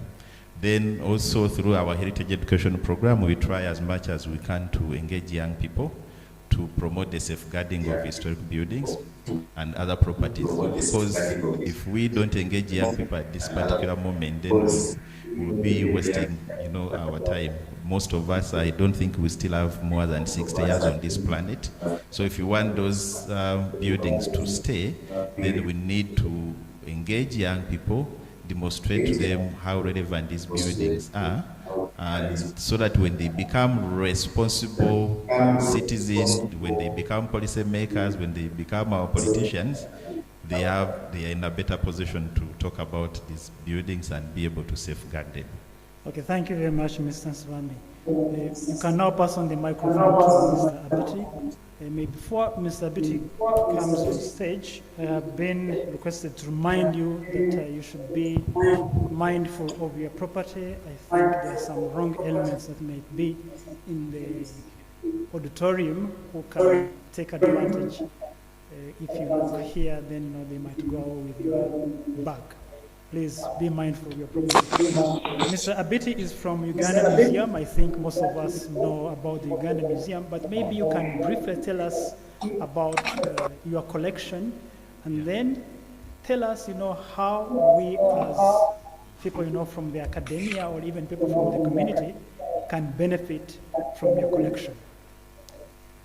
Thank you, Chair, and ladies and gentlemen. I'm grateful to be in this great symposium. I'm a curator, and sometimes I'm called a conservator at the Uganda National Museum. But on the side of government, I'm a principal conservator of museum services, representing the commissioner who would have been with us here for museums and monuments. So I would like to give you two areas to identify what museum does.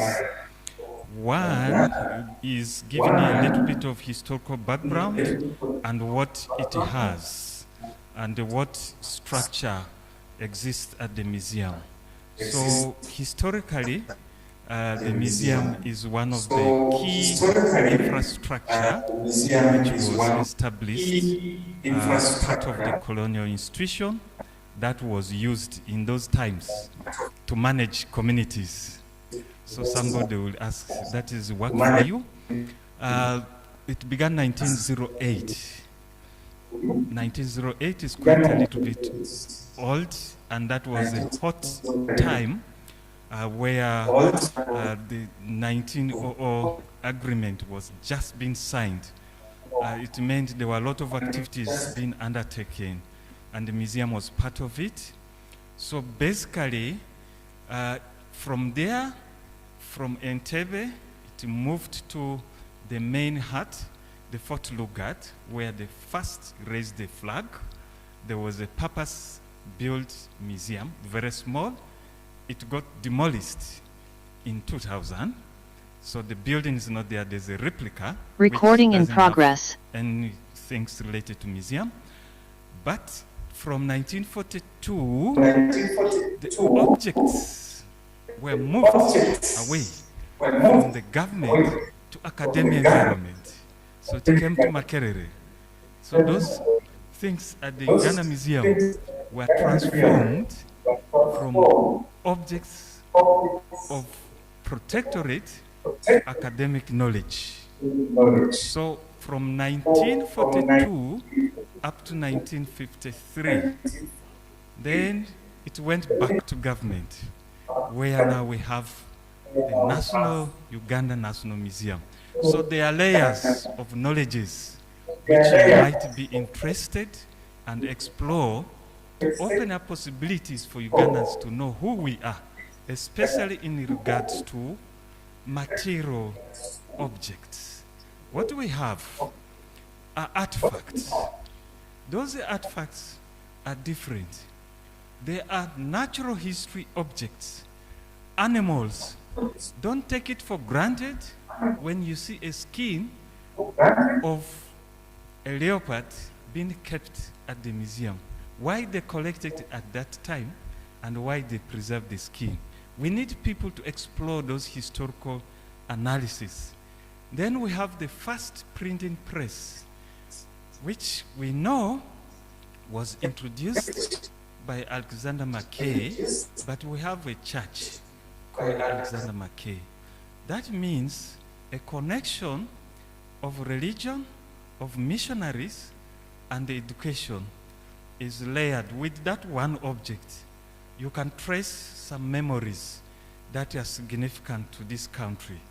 Now, in other words, at the museum, we have what we call natural history collections, which involves animal materials, which are not live, but we also have stone tools, which are fossilized. We also have archaeological. You dig the memory underground, you bring it to life to tell what information is there. Then we have what you collect from people's houses, ordinary things for drinking, for cooking, for eating, for dressing, spears, baskets, all those stuff are at the museum.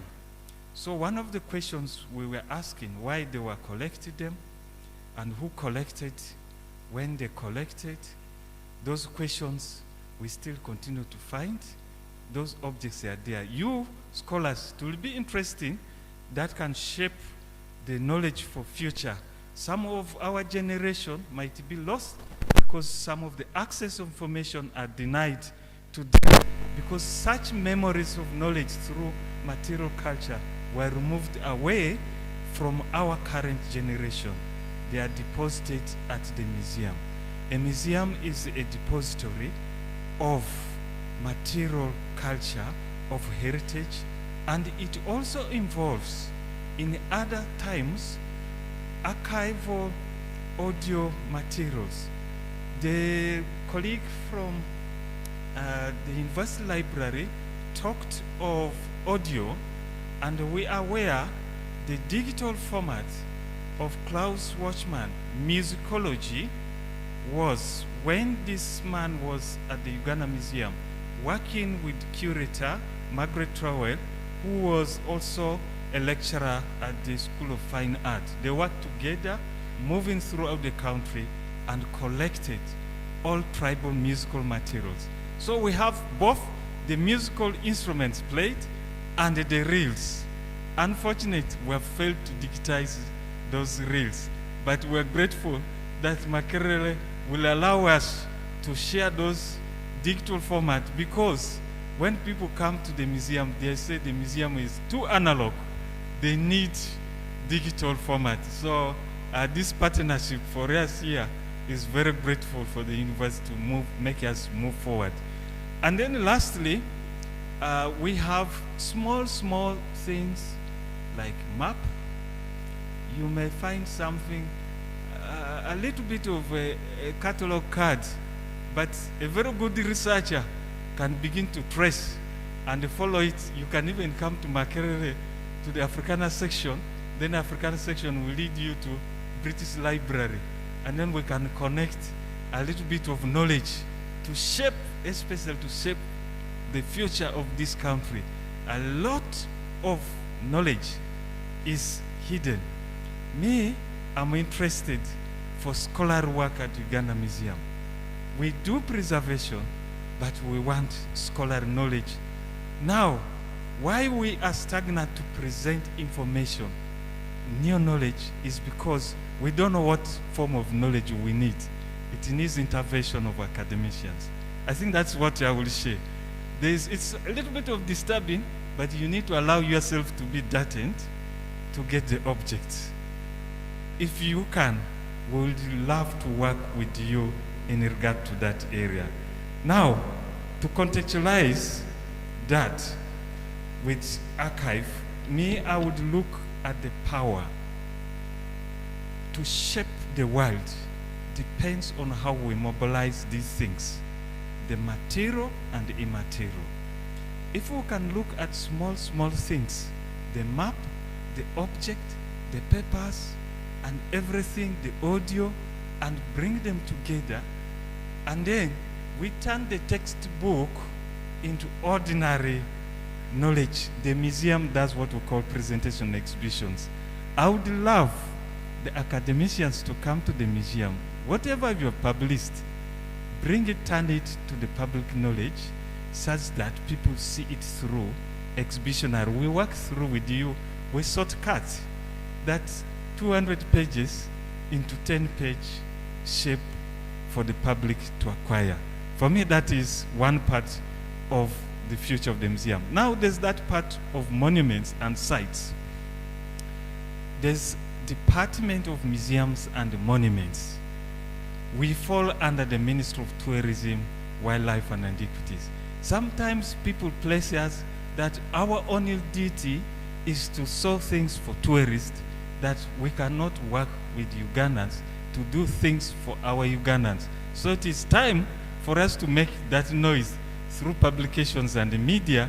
We go and research on the monuments, on the sites. We have in a database around 600 sites, though you can be aware of about 10, the Independence Monument, Kasubi, Fort Patiko, Trace. There are more, and the more are still being discovered.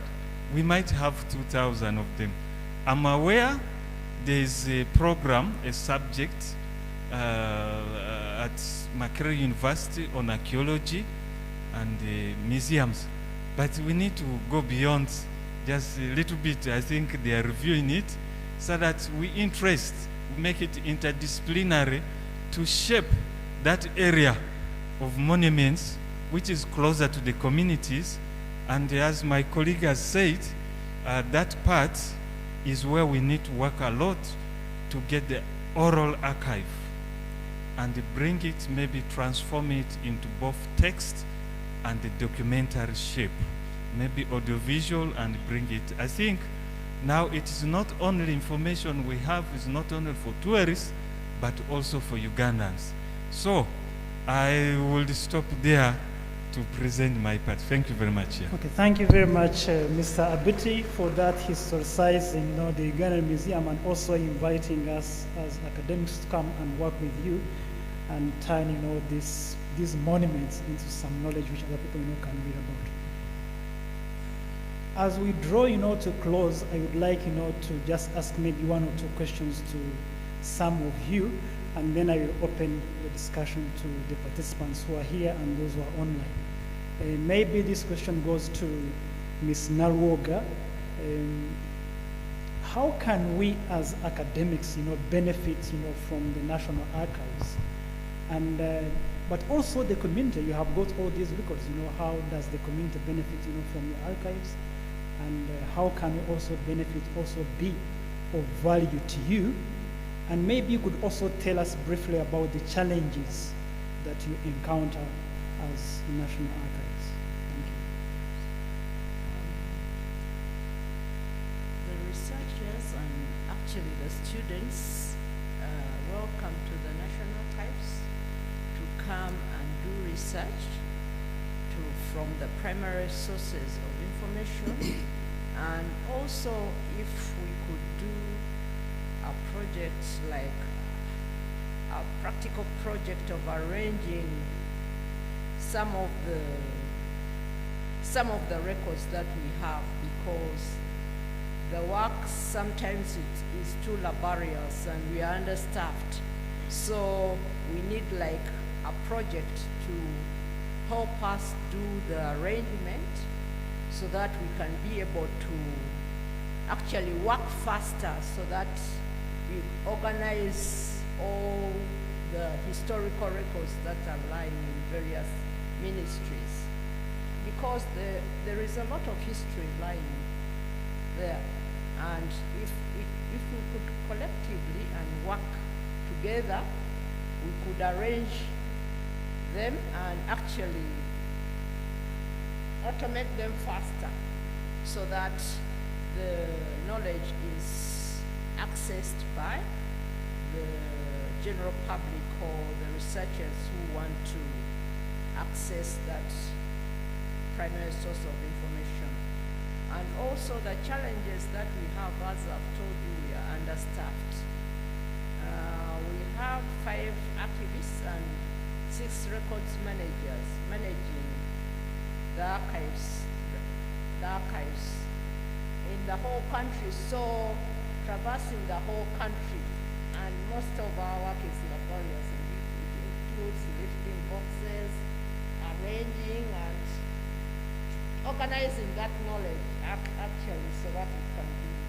So if we would work as a team, then we could actually organize that knowledge faster so that it can be accessed. Because if we are few, it will take a longer time and it will not be accessed. And some of it may even be destroyed in those, maybe in the districts where they are lying, because you find that most of them are dumped.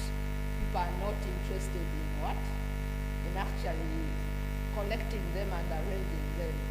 So maybe if we could work in that area, and also the digitization of the records,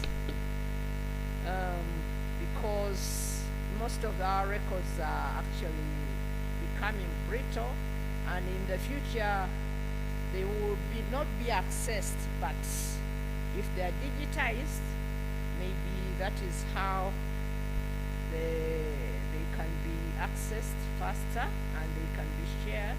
And also the equipment, most of our equipment is obsolete and it has broken down, so we need actually equipment so that we can be able to.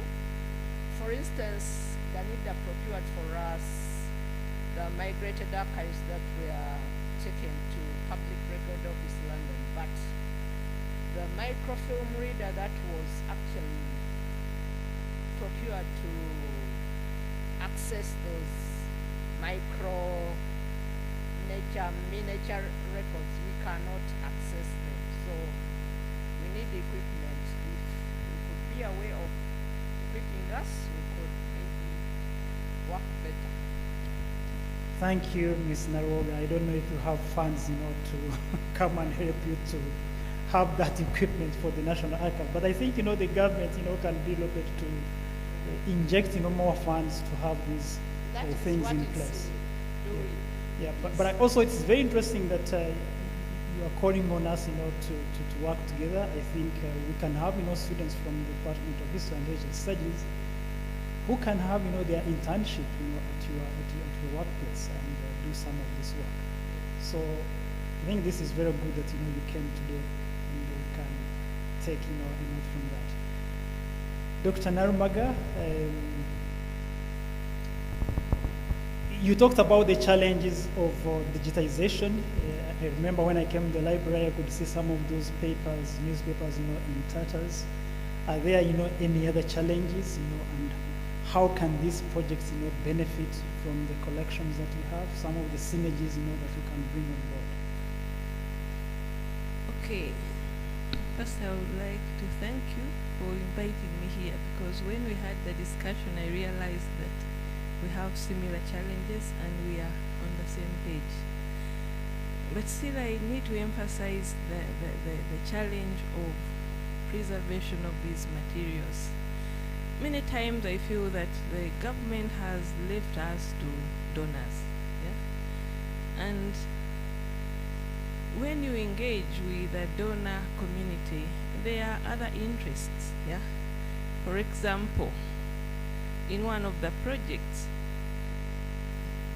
part of, the digital copy has to be hosted on a foreign server, and that is illegal in our regulations, and it is usually a condition for somebody to help you digitize, so it's something that we have struggled around with, and we tried to get somebody who can buy us the equipment, because we have the newspapers which are, those big pages, and the scanners we have can only scan half a page, then you have to join it together. It's very laborious, So if we can have the equipment, at least we can mobilize the local labor, and then we remain with our records, instead of having to access them via, those other institutions. because they have the funds and they are ready to do it, but you have to give away part of your valuable resources. It's not bad to share, but I think it's not a good sharing deal. Yeah, so we call upon government to actually fund these institutions, because sometimes we hear the government say that we are approaching a middle class. So we imagine that there will be people who will be interested in this culture capital, yeah, to come and visit these places, because we are hoping that next year when we celebrate 100 years, we would have a museum, yeah, which will be this big, huge memory of the university, yeah. So we are thinking that maybe in future, these kinds of resources can generate some income, yeah, if we can have our government invest in them and not subject us to these other arrangements which may be problematic in future. Thank you very much. Okay, thank you very much, Dr. Namaga. I wish I were Bill Gates, so that I could avail all the funds to have all these problems of archiving, solved. Ladies and gentlemen, I think maybe Mr. Sibambi would like to say something, because before I can bring the discussion to our participants physically here and those who are online briefly.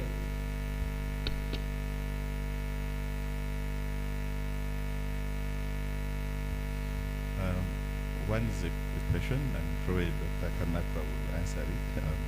But first and foremost, I want to mention that the notion of community museums in Uganda and in Africa is still very new.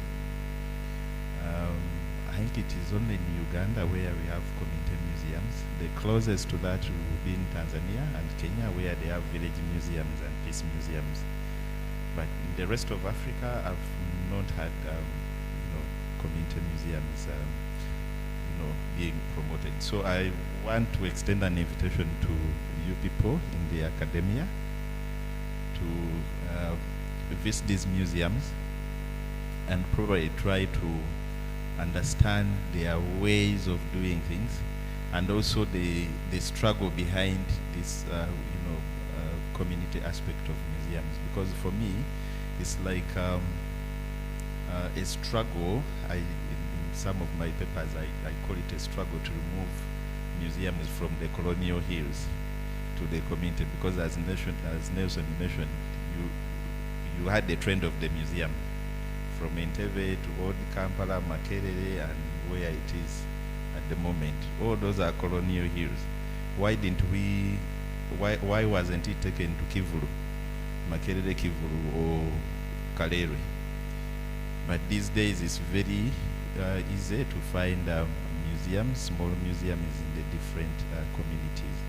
So for me it is some kind of a struggle to have a community perspective of a museum, and I think it might be a very interesting subject of study, especially those of us who are involved in the discussion concerning the colonization of African heritage, and also the restitution or repatriation of African heritage.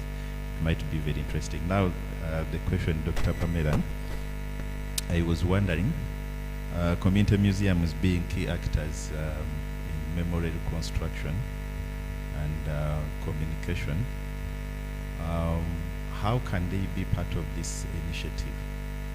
Because we have quite a number of community museums, especially in the Acholi sub-region, which are involved in memory reconstruction and communication, especially in the aftermath of the Kony War. So how can they be part of this initiative? Okay, thank you very much, Mr. Sibambi. So how can community museums be part of this project? So ladies and gentlemen, now it's your time. If you have any question that you would like to pose to these panelists, please you can raise your hand. And those who are online, you can type your question in the chat, and I think Dr. Mayende could collect those questions. I think there was also Duncan, if you're around, I can have those questions and then read them out if they are there. Those who would like, to ask questions live, then they will also be given that opportunity. We have can we have somebody to move the mic around? Amati, is Amati around? Okay, so we have got Dr. Ojambo here, and then from there we move. Maybe you can first have Dr. Ninsima, and then you can move Dr. Jambo, and then there's a gentleman there, and then we have got Eve Nabria.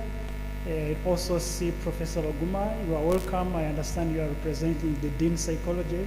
Thank you for being with us. Make your question, tell us who you are, and mention the question to whom you are directing the question, and make it as brief as possible. Thank you, Chair. I'm Dr. Ninsima Anna from the School of Women and Gender Studies. I want to begin from, I'll say whom I'm directing the question to. I want to begin from what Nsibambi said. I think life does not begin with colonialism in Africa, because as we hear from the National Archives, from the library, from wherever, all we are hearing is about colonial archives. And Taylor was very clear when he was presenting. He said that those archives, colonial archives, excluded indigenous knowledge and misrepresented the living experiences of Africans.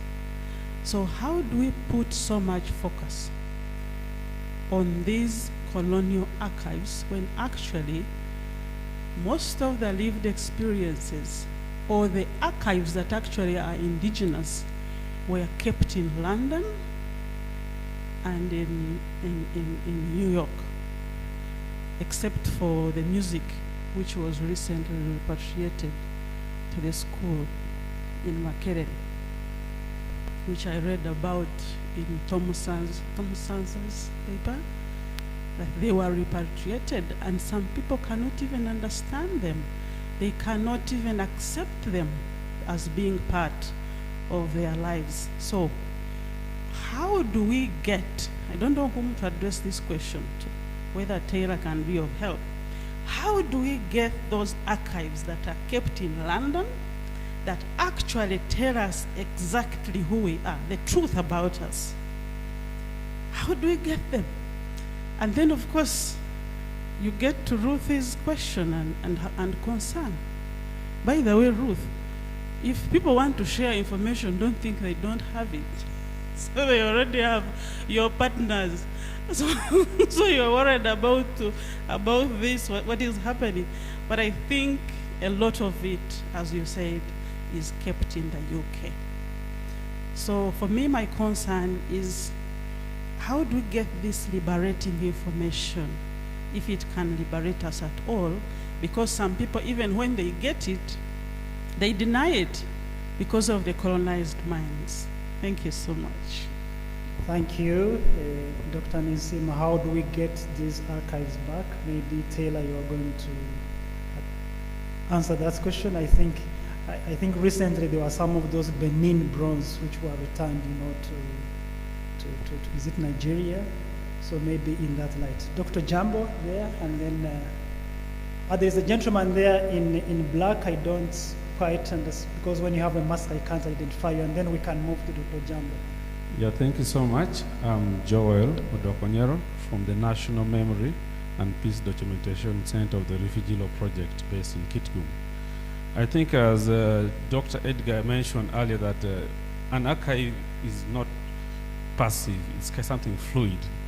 And I'm wondering why, as we see the panelists, as it flows, the fluidity is kind of broken down by the two panelists. Sorry, I'm not attacking you people, but I think as we want to start decolonizing, how do you ensure the rich, for instance, oral histories that are being documented by centers like the NMPDC and the community museums that work around them have a rich access into your national archives and the university libraries? Because I still feel whoever reaches there still comes with the same colonial mind, fails to get the right information or the right context of what an archive means to us who interact with the community.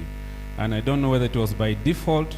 I think we need to decolonize that table and have them mix, because we're having the community members the other side, then the colonialists this side. So I think next time, much as random as it is, we decolonize, we start from now rather than later. Thank you. Thank you, Mr. Odokonyero, for that comments. Dr. Jambo, and then behind we have got another gentleman there. Dr. Jambo, this side.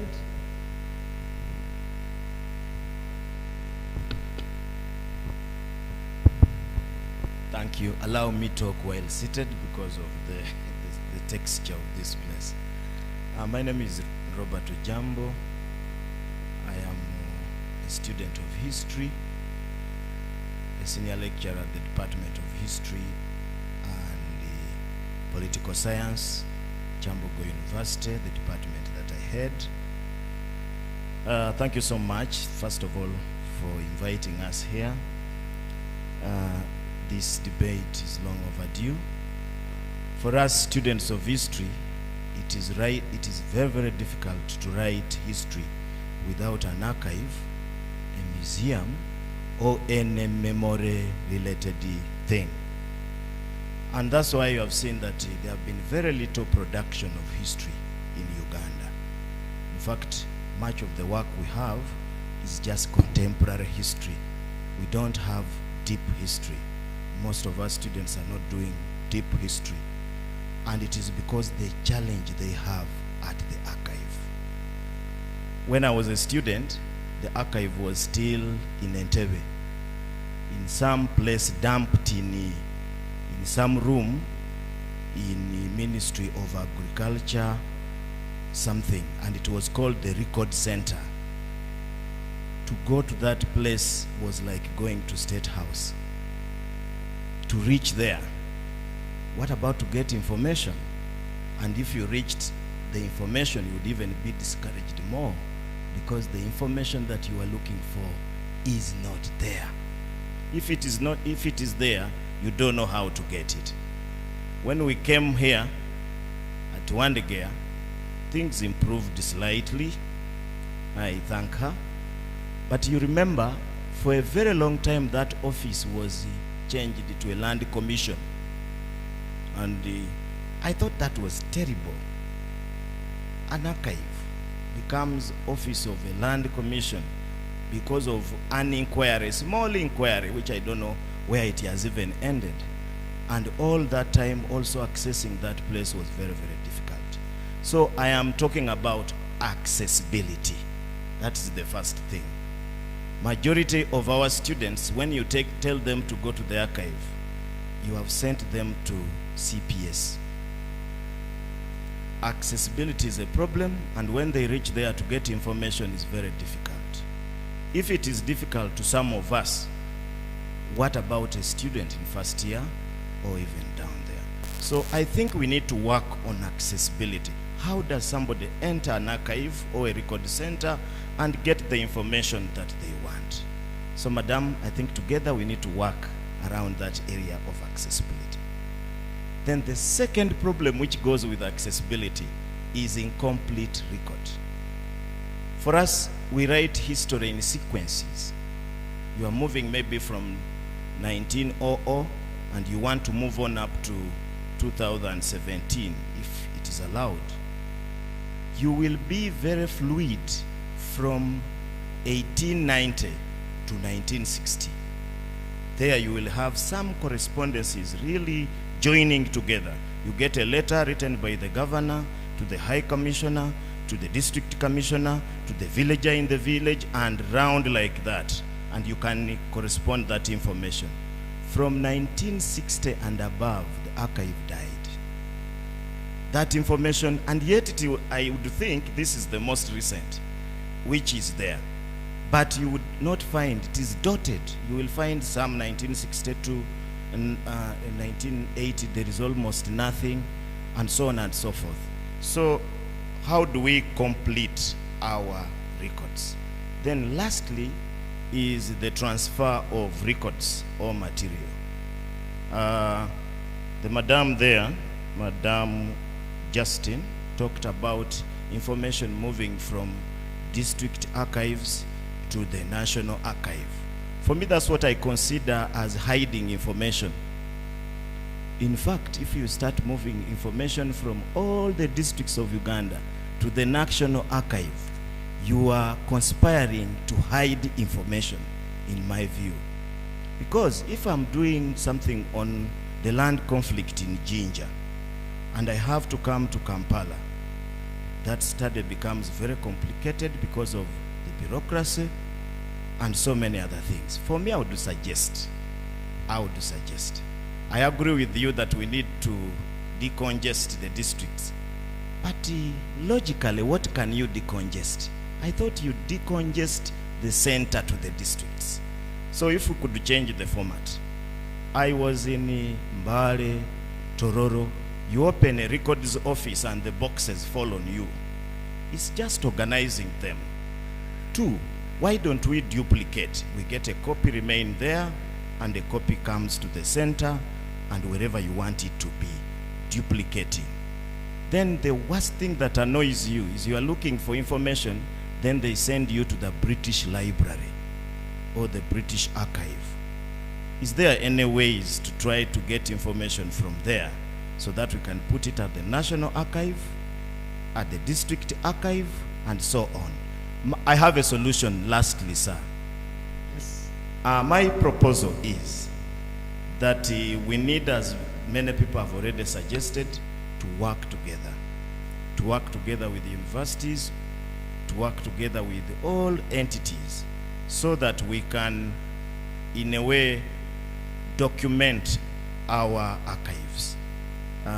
Otherwise, and as somebody suggested, if the National Archive came to my department looking for students who can help in that area, it would work.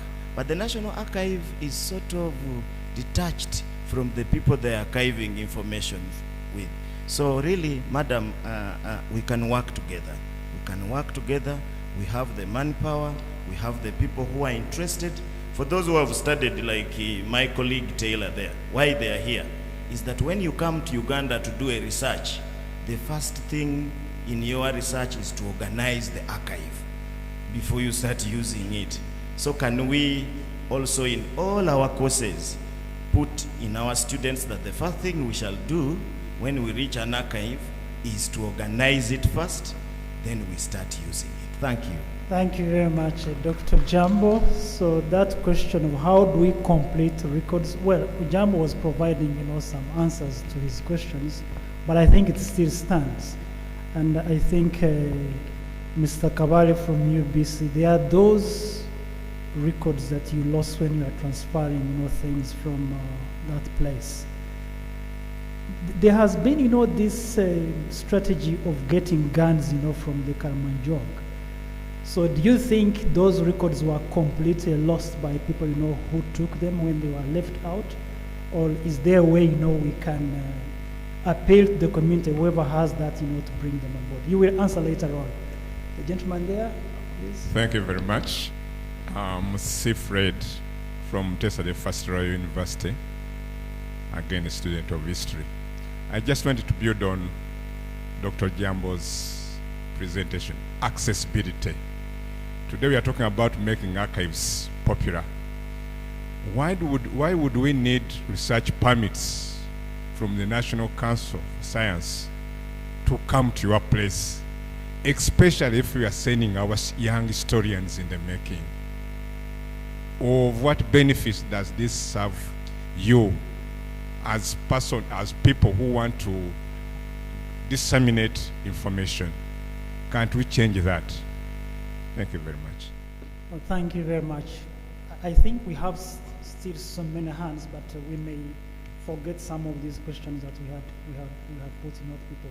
So now, may I start with, I think there was a question which was put to Pamela by Mr. Svambi, and then Edgar, could also answer that question from Dr. Ninsima, and then we shall also have some input from Ms. Narwoga and then Mr. Kabale. Thank you. I think the microphone is there, so the Santa is there, and then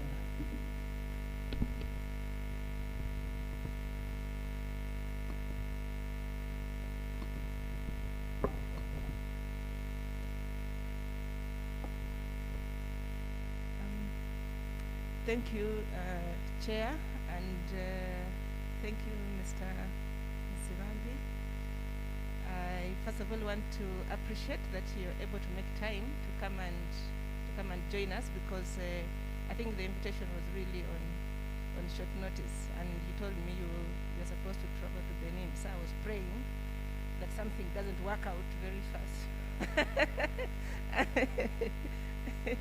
So very glad to have you here. So yeah, so I think to answer your question, and my colleagues are here, they can supplement. This is a project, yes, in the College of Humanities and Social Sciences here at Makerere, but our plan is really to work with the communities. So that we are just not keeping ourselves in the comforts of the ivory tower, but actually going out there. As I did mention earlier, that you see the whole notion of what constitutes, of course, an archive. I mean, so the attempt here is even just to decolonize our assumptions about that, and that's why I talked about, if you talk about names, but even names of places, if you just look at the names of streets and roads around Kampala, I think there've been attempts at sort of trying to decolonize that, change the names, and some of the efforts are still ongoing. So really, we look forward to working with different communities, and we know that we are going to learn a lot from the communities. Yeah, so we are looking forward to collaborations. Basically, that's what I'll say. So if you come knocking at your door, please don't chase us. We want to work with you. I hope that I have answered the question. Edgar, do you want to add anything? Okay, as Edgar takes on the microphone, there is a question online from Ms. Priscilla Asimile. Mr. Kabale mentioned that the UBC archive lost documents when it was forced to move in what was more like an eviction. Kindly say more about that regrettable incident. Why was there no provision for the office to be shifted more humanely? Thank you. Yes, Dr. Taylor? Yes, thank you. I really enjoyed this discussion from the panel and from the audience. And I just wanted to add maybe a comment and a question. First, I think it's important to remember that no archive is unmediated. That is, every archive is a mediation of something. So the colonial archive is a very explicitly mediated form of power that we can see directly the interest that it's serving. But all archives are a way of mediating the way a community works and what's on paper or in a particular form. So I think the importance is working as a researcher, working with multiple archives. No researcher can simply go to one archive and produce a piece of research unless that research is about specifically just the one institution.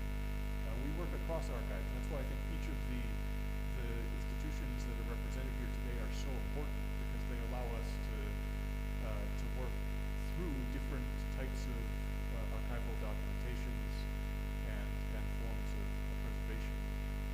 And with that, I've been thinking the comments about accessibility, and one of the things that's struck me is how, which was surprising when I began thinking about research projects as a master's student at Makerere, many people told me, well, you should interview lots of people because you won't find documents. They were destroyed. And actually I found the opposite, that actually many of the, especially government documents from past years, are actually remarkably well preserved because they were neglected. there was nobody sorting through and specifically throwing things away. They were sort of left in those storerooms, and there were caretakers who made sure that they were safe, but they weren't edited in the ways that we've seen in other contexts. And I think part of the context of accessibility goes, especially with government archives, goes back to the history of British colonial secrecy. So there was a project in the early 1960s known as Operation Legacy, which was an illegal work by the colonial government to destroy some records and then to remove others to Britain, explicitly to protect the reputation or the image of British government, to sanitize the legacy of colonialism. And so many of those records, there was a court case, a famous court case involving people who had been victims of colonial violence in Kenya, who sued, working with historians to recover, to document that those archives did exist, and that they were illegally stored in London. Some of those archives, including a large collection related to Uganda, were made accessible in London several years ago. But they are not, as far as I know, available in digital form or any other form physically in Uganda, which is a form of a continuation of the harm that was done. I know there were some records that were in the early 2000s that were, I think it was mentioned, that were put on microfilm. But again, they're not accessible because the microfilm machines were not maintained, and also microfilm is not necessarily the best form. So I think working with, I think the significance partly of an institution like the National Archives is both to preserve the records of what has happened and of how the colonial state documented itself, also how post-colonial governments have worked and operated. And maybe it's also an opportunity to think about advocating for either the return or the digital migration of those records that were stolen in the early 1960s, bringing them back to Uganda. And I think that's a conversation, one conversation that would be useful between archivists and humanities scholars. So I've gone on a bit with that answer. I just wanted to add a question maybe that others, I know the university librarian talked about this tension between donors' drive for digitization and wanting to keep a digital copy for themselves. And there's a tension there between the resources of donors who can digitize and the proprietary rights of archives. And so I wondered if the other panelists could maybe comment on their thoughts on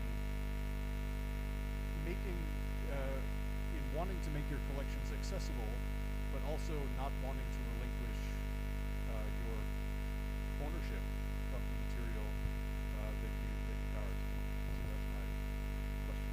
Okay, thank you very much, Dr. Taylor. Now we can bring the microphone back to the podium. I think there were some questions, for Dr. Narumaga. There was also a question from online. Are the old newspapers digitized as well? I think you can start with that one, which is quite simple, and then go into the others. Thanks. Okay, thank you very much for the questions. I think Dr. Ninsima asked about decolonizing the archives. Do you hear me? Well, I think maybe what I can say is that this is a work in progress. When we started our project, we envisaged that it would spill over nationally, and we would be able to take on what all my colleagues are talking about, the community monuments and so on. But when you submit and you have this big budget, then you're told cut it, and then you cut out most of those activities. But it's something that is on our agenda. We need to document our own histories, our own monuments, and people need to know where we are coming from, not just from the colonial perspective. So I will talk briefly about the issues of accessibility. I know Dr. Taylor has talked about them, and I think they dominate. probably another dimension I can bring in is that in most of these institutions, yeah, we haven't had the human resource, the professional competence, yeah. So Eastlis, yeah, which is the oldest school, just introduced the program on records and archives. I think it's like 10 years ago, and now it has been scrapped, you know. And then we also have another struggle, getting these people employed in government institutions to recognize that this is a competence that is needed, yeah. But today, if the district is advertising for jobs, you won't see a records officer. I don't know if they are there, yeah. But yet they are supposed to look after these district documents, yeah. But they don't they don't think this is important. So somewhere there, we also lose on the competence that is supposed to provide accessibility. And if I come back to Makerere, yes, we also have incomplete records, but we also realize that for you to get a complete record, first you need to have some kind of policy, yeah, that mandates you to collect some information from some offices, because we have so many different departments, yeah. Maybe all those documents or records cannot come to the library, but the library should be in charge, at least in some of them, maybe the administrative documents, the key issues. So in our projects, we have had to look into so many different places, and you find they are not there. So we think that we should also come up with a draft policy that mandates us to actually collect the records. Thank you very much. Thank you. Yes, Justin. Thank you very much. On the issue of on the issue of accessibility, we found that issue of clearance from Uganda National Council of Science and Technology. We found it there. It's bureaucratic. We cannot fight it. So there are some processes we can't fight because they are bureaucratic. We found it there and we can't do anything about it. You have to pass through Uganda National Council of Science and Technology before you come and access our archives, that they've given you clearance to come and access our archives. We cannot fight some of the bureaucratic processes. But for students who are actually doing research, if they get clearance, the undergraduates, if they get clearance from their from their institutions, they can actually come and do preliminary research. Unlike these ones who are doing masters, PhDs, and international scholars, those ones you have to pass through Uganda National Council on Science and Technology. They told us that the money they pay goes to the treasury. So now we can't fight such processes. Now, also, incomplete records, like Professor Edgar Taylor said, some of the records were actually taken by the colonialists when we were receiving independence. As he said, they were either trying to hide something or I don't know. And I hear that some were dumped in the lake. So I don't know whether it's true or what. And I hear they told us that there are some historians who came and they were actually weeding out some of the records. So that is why you find gaps. So the only way maybe is to actually acquire those migrated records so that we can fill the gaps that are missing. Then we can have our complete history. And as I told you, we need to work together because some of the history might be lying in those other ministries where the records are still lying, not yet acquired in the archive. So if we work together, you can easily find the record you are looking for, which you didn't know that existed, yet it's still lying there, like they are dumped sometimes in stores and you can't find it. But if they are arranged properly, and then you can easily land on a record that you've been looking for centuries. So maybe that would be of help. Okay, thank you very much, Justin. Mr. Kavale, I think the question, of some of that information that got lost, how do we complete the history? All right, that's a good question. Now, I joined Uganda Broadcasting Corporation in 2013 in December. And the loss of this material happened in 2005. One. Two, it's a government media house. It's controlled mainly by the government. And to tell you why we lost that material, I would be certainly a liar, isn't it? I would be a liar. This is a question maybe my superiors, the heads of, the head of the media house by then can well answer. I think we both agree on that. Do we? All right. But what are we doing about that? Because really that was a tragedy, losing all that material. We collected some, and we have it stored with us, and it's accessible. But recently, I was talking to the managing director.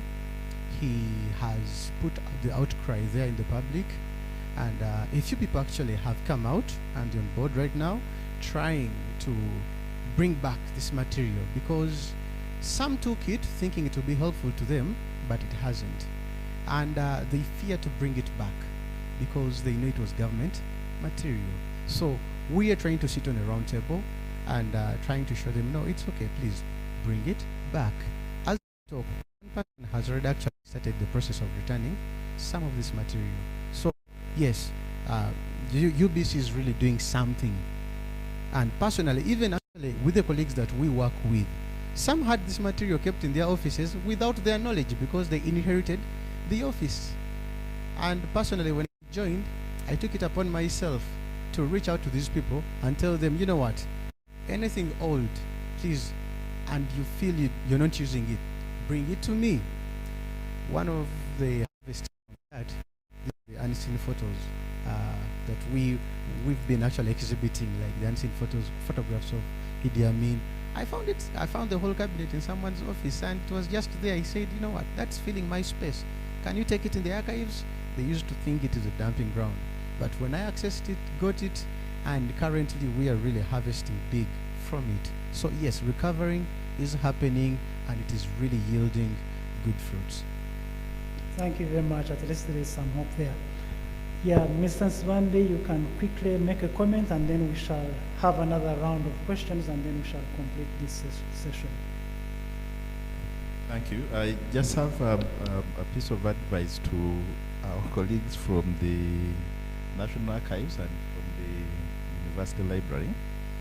I think if we are to take this conversation seriously, we need to start taking what I call baby steps. Because if we keep lamenting, we'll never move. And for sure, library archives and national archives, to me, they don't seem to be on top of the agenda of government. So we will seeing lack of money, and probably until we leave those offices, and money will not come. But we need to start looking around ourselves and explore the different opportunities. I think if we interface with the colleagues at the National Museum, they can share some experiences, how they have been able to maneuver around and solve some of the challenges they have had. Because they are also a government entity, and it's one of the underfunded government agencies. If I'm to give you the statistics, the entire culture sector in this country gets 0.03% of the national budget, including the National Museum. Just think about 46 trillion and calculate 0.03% of that. That's what goes to the entire culture sector. So what they have done is to look for funding from different agencies. They have got, in the past, they have got funding from the American Embassy to develop a software where they have been able to digitize some of the museum objects. At the moment, there is a project called Museum Futures, which is trying to look at the community perspective of museums.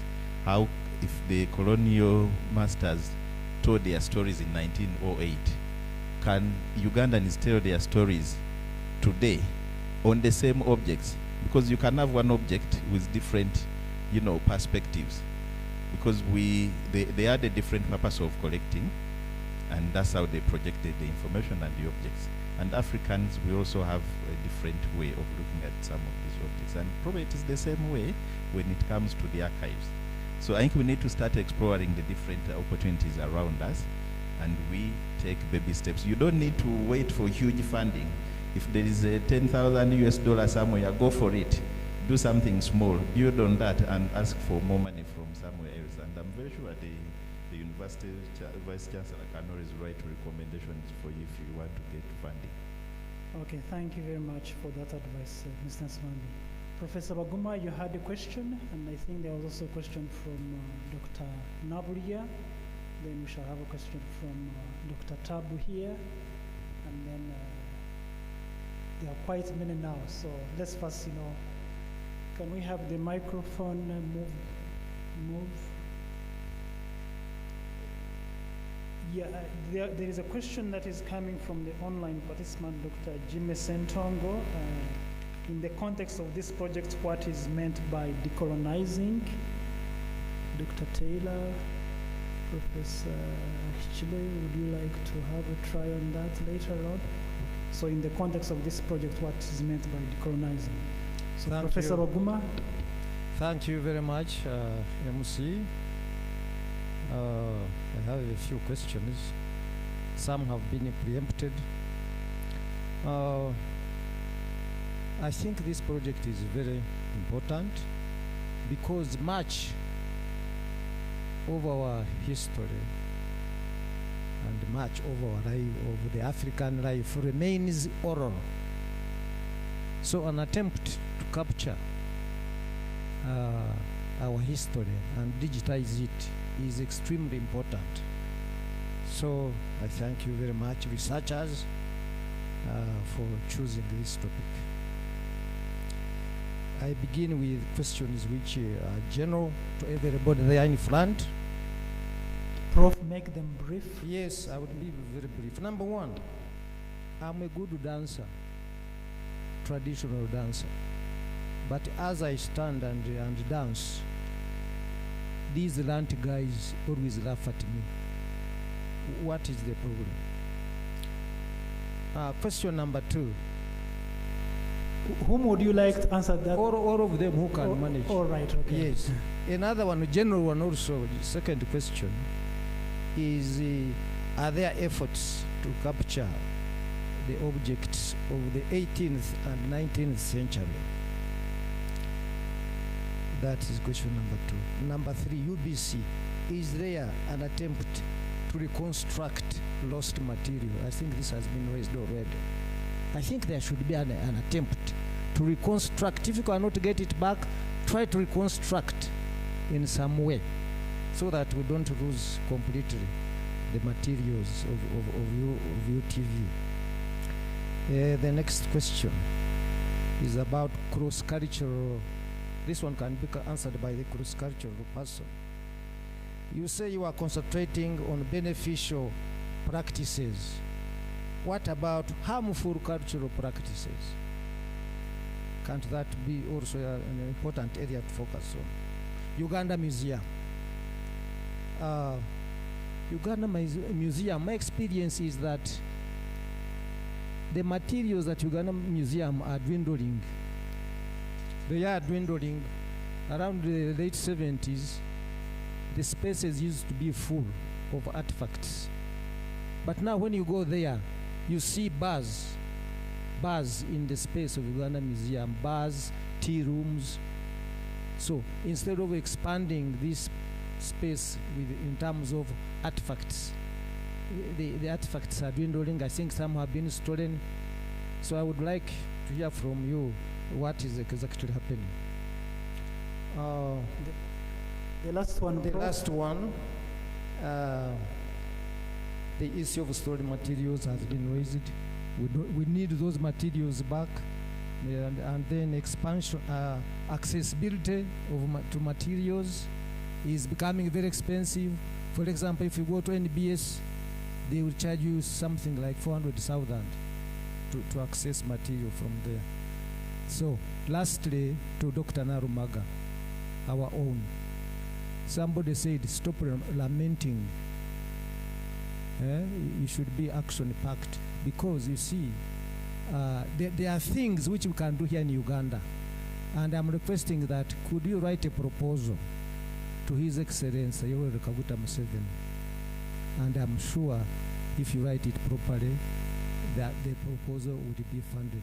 And I'm there to assist in the transmission of the letter. Thank you very much.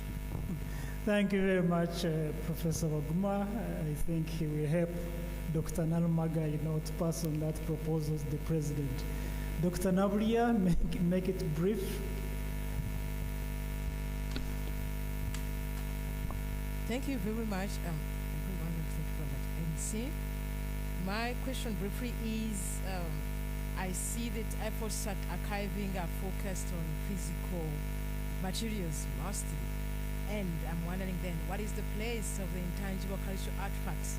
Maybe because I see perhaps they would fit in the Ugandan Museum, but well, I didn't hear him mention that they have, for instance, records of performances, of maybe, circumcision rites kind of performances, things like that, or oral stories that teach us who we are. So what's the place of that in the archival efforts? Thank you. Thank you very much. Maybe Mr. Svandi will take on that question. Now there's another question online, and I think this could be taken by Dr. Nalmaga. How can this project tackle the exploitative nature of the archivist in archives while using the archives, e.g. photocopying of materials and registration? Thank you. How can, well, he's asking about this project. This is an anonymous attendee. How can this project tackle the exploitative nature of the archivist in archives while using archives? For example, photocopying of materials and registration. Maybe Edgar could also provide some answer to that. Okay, so who was next? I think there is a hand here, Dr. Tunanuche, and then we shall come to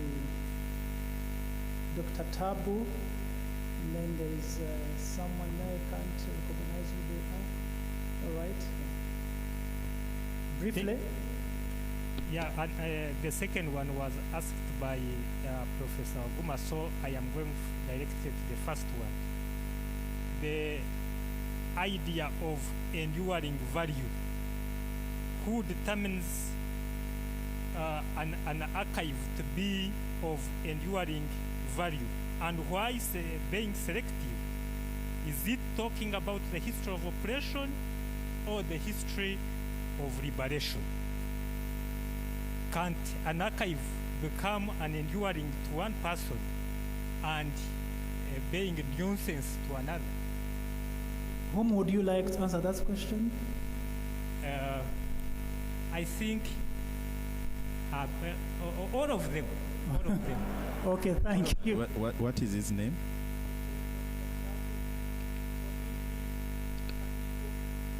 We go up there and then we shall end with Dr. Tab here so that we do not move up and down. Yes, there is my OB at Stellenbosch. Yeah, thank you so much. My name is Dominic Makwa, your OB. Dr. Taylor talked about the concept of passiveness, and I'm talking about it in terms of accessibility. So many people have talked about accessibility, but I want to talk about it in two ways. One, I think archives need to interest the public about the materials they hold, and also through what we call community engagement. So I wanted to ask the lady from the library and the gentleman from the National Museum and also UBC. How do you engage with communities? For example, here at Makerere, if you want community members to come to the archive, they will be having challenges to access the university. For example, you go to the main gate, you'll get many guns around. Then people from, for example, I come from Bududa, you bring a musician to come and access the archive in order to pick some music there for his compositions. But there's a lot of things. People will be intimidated. For example, they don't know how to speak English, and they get many students are speaking some kind of accent which they cannot manage. People need the IDs at the security gates. Here at the library, you have to have a university ID. So I think we need, if people cannot be facilitated to come, for example, to Makerere, we need to take the archive to them. So can you share some experiences or some challenges about maybe when you take materials back to the communities? What have you experienced and what can you advise people who are for such a project? Thank you, Dr. Makwa. So let's have that gentleman at the back, and then the last one will be Dr. Tabu, and bring the discussion back to the podium. As the gentleman gets to speak, there is a question online. Dr. Ruth Narmaga mentioned, this is from Dr. Celestino Richeza. Dr. Ruth Narmaga mentioned some of the types of archives in Makerere Main Library. To this list, I wish to add the So Tepes Language Archive. Emphasis of this workshop should be in accessibility and digitization for documentation and promotion of community museums for the rest of the archives. Thank you. Thank you. My question goes to Dr. Ruth. Thank you for allowing that the project is still fresh. Next time to have this good, wonderful project, I'm seeing the partners on ground are very few. Seeing only Menon's Foundation and Makerere University, and it's a quite huge, good project. Bring in a lot of partners and seek for funding, as Professor Peter Waguma told you. Then another question goes to Edgar Teira. You told us that some data was overstored in England.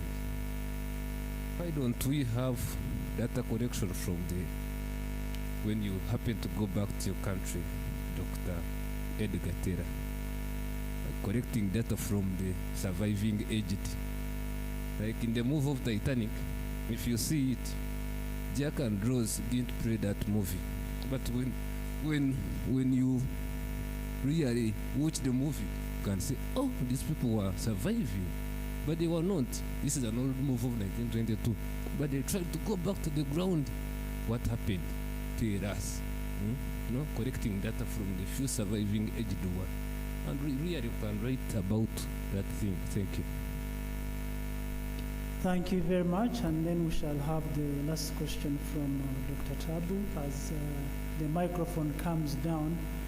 My question to Dr. Narmaga, I think there is a law that requires publishers to deposit what they publish with the main library, and I think Uganda Library.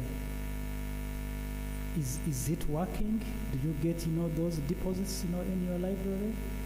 I remember when I published the book in Runyankore Ruchiga, one time I was called by the Uganda Library that the Library of Congress was looking for that book. And I was wondering, of all the books, they were looking for a book published in Runyankore Ruchiga. But you can see how agile in some of these libraries are. That the Library of Congress, I think, sends representatives to different countries to make collections of the publications in a particular year. So do we have, deposits from the publishers in the country in your library? Thank you. Dr. Tabu? Thank you, Chair. And thank you for making me respond last. It has saved me a few questions because they have been asked by the previous speakers, most especially Dr. Nabulia, who photocopically read my mind about the intangible memories and the constructions of memories and Colleague Ismambi talked about that, and I was so keen because all along the concern and the emphasis has been on tangible objects, and so on. But I would like to add another layer to think about, if possible, the layer of trends in constructing and reconstructing memory. For example, you realize that as we speak, there is a way a certain generation of Ugandans constructs memorable objects and performances that are essentially tragic, and then they humorize them, and it is a trend that I think can be captured as we archive the national identity in time and place.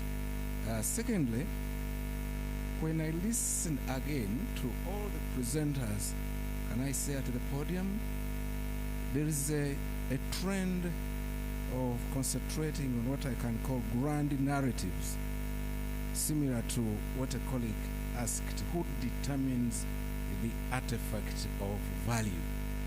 So it's like narratives about big politicians, presidents, kings, army generals, explorers, big-time academicians, etc. And yet, like Professor Baguma Eble pointed out, and Dr. Nabulia somewhere, that so much of our production of memorable materials across cultures in Uganda is not scripted. There is a lot of cultural dynamism outside the grand narrative framework. Colleague Semokola talked about the example of community museums. So many of these things are happening there. They've been happening before colonialism, during colonialism, and after, and up to now. I pray that this project can address that, and thank you so much for that. Then finally, when I listen to our own from the university here, like the professor said, and our person from the National Archives and UBC and National Museum and Cross Culture Foundation, they seem to be speaking the same language in the main, and they seem to be doing, the same jobs across the board. I'm just wondering, is there a possibility where we can avoid over-centralizing, but you synergize your operations? Probably that could ease a bit of the problem of accessibility, and probably, since we've been talking about digitization, is it possible for you to create a forum, a digital forum, where we have links, say, if it's a National Archival Forum online, and there's a link that takes me to Cross Cultural, to Uganda Museum, to Library in Makerere and elsewhere, to UBC, to National Archives and National Museum. Even if there is a need to have passcodes, that I think can mitigate part of that challenge. So mine have not really been questions, but reflections. Thank you, Chair. Thank you very much, Dr. Tabu, for those reflections. And lastly, I think Dr. Just a moment, Chair, I forgot. I should have begun here. My name is James Tabu Simba, in case you thought there was an anonymous voice speaking. Thank you, Chair. Thank you very much, Simba Tabu. The question, I think I didn't read it out from Dr. Celestino. He gives, the website where this Tepeth language is archived on Makerere repository, but he also asks, is there a possibility of bringing this archive nearer to the people of Moroto so that they can access it? And then lastly, I think this is an appeal. Emphasis of this workshop, I guess this project, should be on accessibility and digitization for documents and promotion of community museum for the rest of the archives. I don't know how we can now answer all these questions, but I think I will just give 1 minute to each. You can answer briefly the question that has been put to you, and you can also make your concluding remarks before we go for lunch. Thank you. Okay, thank you very much. I think there are basically 3 questions that I can competently respond to. One is about, it's from Dr. Nambuya, and then also Dr. James Tabu talked about it. Why talking about tangible and we don't talk much about intangible? I think increasingly, previously, most of our focus was on the tangible aspects of heritage, but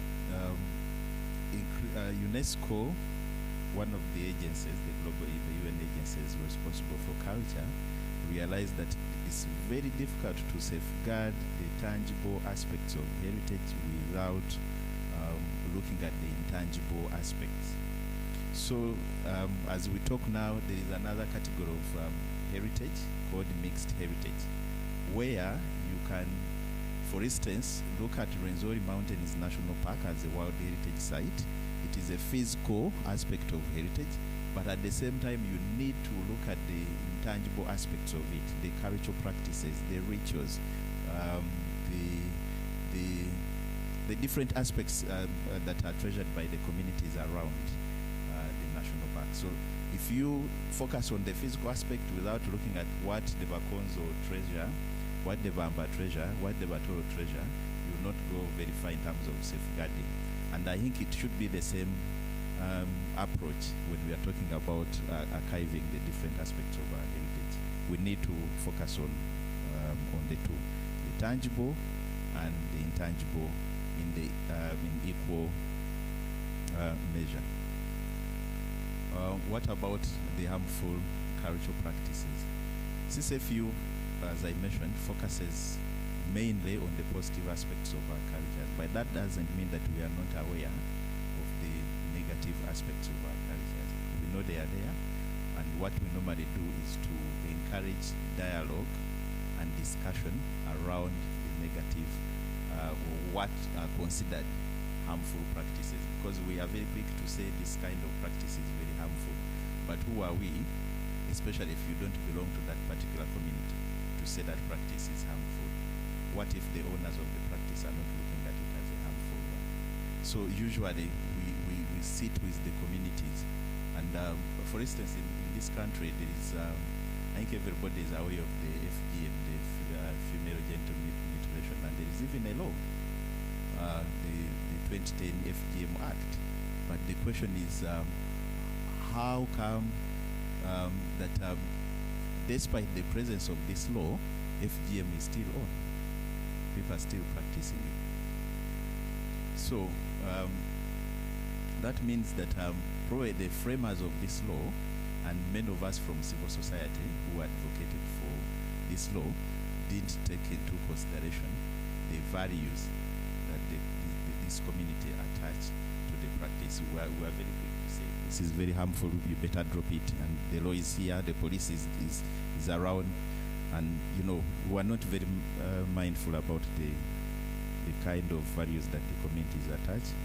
But it is really important that the communities that own those kind of practices sit, dialogue, and determine what aspects of their practices that they can drop, and the aspects that they can keep and promote. Okay. Finally, briefly. I am a good dancer. How come people laugh at me every time I stand up to dance? So the question is, where do you dance from? And what kind of dance do you dance? Because if I am a Muganda and I'm dancing Nanduja dance in Kigezi, where they treasure Echizino and Echimandwa, I can tell you they will definitely laugh at me. But if I'm in Kigezi and I'm dancing Echizino, Ekimandwa, everybody will join me and the ground is going to shake. Thank you. Thank you very much for that last bit. Mr. Abuti? I'm going to be just brief. I just want to respond to Professor Baguma. Thanks very much in your concern. Uganda Museum has not lost artifacts. 90% of the objects are in the store, and the store is full. We are looking for more space. We are looking for expanding more galleries, and we are also creating accessibility to taking museum away from the power center. We want the museums to reach to communities working together with this. There's the idea of creating regional museums. Currently, 2 of them are established, 3. Soroti, Moroto, Kabale. But we are looking to add more in Arua, Fort Poto, so that these artifacts which were collected, sometimes forceful or at times collected without information, can be easily engaged with the communities who are able to enjoy and talk over it. So in regard to that, we really have not lost objects. They are there. And the intangible, Ministry of Gender Labor, the law and the policies allows things related to gender being held, you know this, because traditional institutions and kings are managed by Department of Culture. But we said every object has a story. This will also allow us to document those stories and work with the communities. So we are really working with the communities. In fact, our colleague, National Memory Documentation Center, we just spent 2 months in northern Uganda getting elders, young people, and building about knowledge of peace and reconciliation. And we use objects, we use elder stories, we use dances, and they also bring on dynamics of how young people perceive the day-to-day's issues. How do we get what the elders say and young people say, and how do you reconcile these two? Sometimes elders are blaming young people, and young people are saying, you don't have time for us. You are always drinking. So these are issues, reality. You blame others. So we are working together. In fact, for us, the Uganda Museum, we have said we are open to everybody. Civil society, academia, communities, activists. That's why you see any type of exhibitions are happening at the Uganda National Museum, which provoke debates, forums, and engagement. So we would like to say, don't stop. Museum is not closed. It's open 24 hours, but we close it from 6 because nobody can be there. Monday to Sunday, anything can happen at the Uganda Museum. Try to get there. If I ask, some of you have not visited the museum for the last 20 years. Is it true or not? So get interested, visit the museum. It's a very important place in the heart of this country, and everyone is concerned. As I said, we are all interested to work with partners. The National Archive, some of our colleagues, researchers, have visited the National Archive and have got very good information for us. Anytime, we are also putting that information to the public. So for me, I'm happy, National Archives, we always visit and you allow us. So sometimes the issue of accessibility is also on how the structures, like university, before you are clear to do research, there's ethics committee, we know about that. So we cannot also allow you, because scientific journals are published when you are cleared by the ethics committee. We are also, who are working in those institutions, we are informed by the bodies of university that when a researcher comes, don't allow them before we clear them, because we also get problem of extraction of knowledge, plagiarism, all those issues which go around, and we are aware, and National Council of Science and Technology also informs us that please, some information are taken in collaborations with Ugandans and they are not used in Uganda. They are to feed, as our colleague says, they are to feed the outsiders. They are not feeding Ugandans. So these are issues. So for us, we are aware, we want to make things, let's partner and make things good for Uganda and the nation and the international. Thank you very much. Thank you. Maybe before you pass on the microphone, there was the question of efforts, to collect those artifacts in the 18th, 14th, 10th century. I would say the earliest collections of the nation are collected before we begin to collect. Our efforts are mainly archaeological, to dig some of the things 16th, 17th century, 18th century. they are gods. And you can find a pot from the CHUSS around the 14th century. We have it, and I will say it has an interesting stories. Some spears which are earlier than the present, they are at the Uganda Museum. As I said, there's a plan to expand the museum. There's what we want to do the whole of man, telling a history from evolution to the present and future. What the young people want to see, how they want the future to look. They can write their vision in regards to future. But some of the 1,000 years objects, we have some of the samples of information there. The space currently, we are asking researchers to come at present. Come, we collaborate. We also want to identify some of those who are good at music to research for us, those who are good at the history. Maybe the histories are also defined in different ways. We want you to come. Because me, who is always on objects, I'm busy, I don't have time to write the text at the language in which the public will want. We want you to engage in the histories of all the researches of these objects. For sure, accessibility, we also want to develop. Right now, we have a Twitter. Currently, our community, our education officer is doing outreach on backcloth making with some few young people who have been in Kampala. They just went to Mpigi. They are back at the museum, and we have Twitter, we have a website. We want to have a museum app where the teachers can ask us curators when they want to interact with students in class. So the museum is trying to decolonize itself. But we are also asking the university, please, we are also stuck. Come and help us with your technology so that we move outside. We really want to reach. We know that our young people have been infringed a lot. They need to be liberated with this information which we have at the museum. Okay, thank you very much. Accessibility, clearance, information is power. Mr. Kabale. Yes, thank you so much once again. And most of the questions have been answered by my fellow panelists. Let me just start with this one about interesting the public and creating that awareness with our material that we possess. Because certainly if we lock the doors, nobody will know what we possess, and I don't think anybody will come to access it. To answer that, we have actually done a few things and taken a few steps. For example, we 2 years back, I think, we worked with the Uganda Museum and had an exhibition which was actually supposed to move all about Uganda. We started with actually, yes, and there's still one more actually to go in Makerere. We had the unseen photos of Idi Amin, for a week at the Uganda Museum. We also had an exhibition in Arua. We had an exhibition also in Soroti.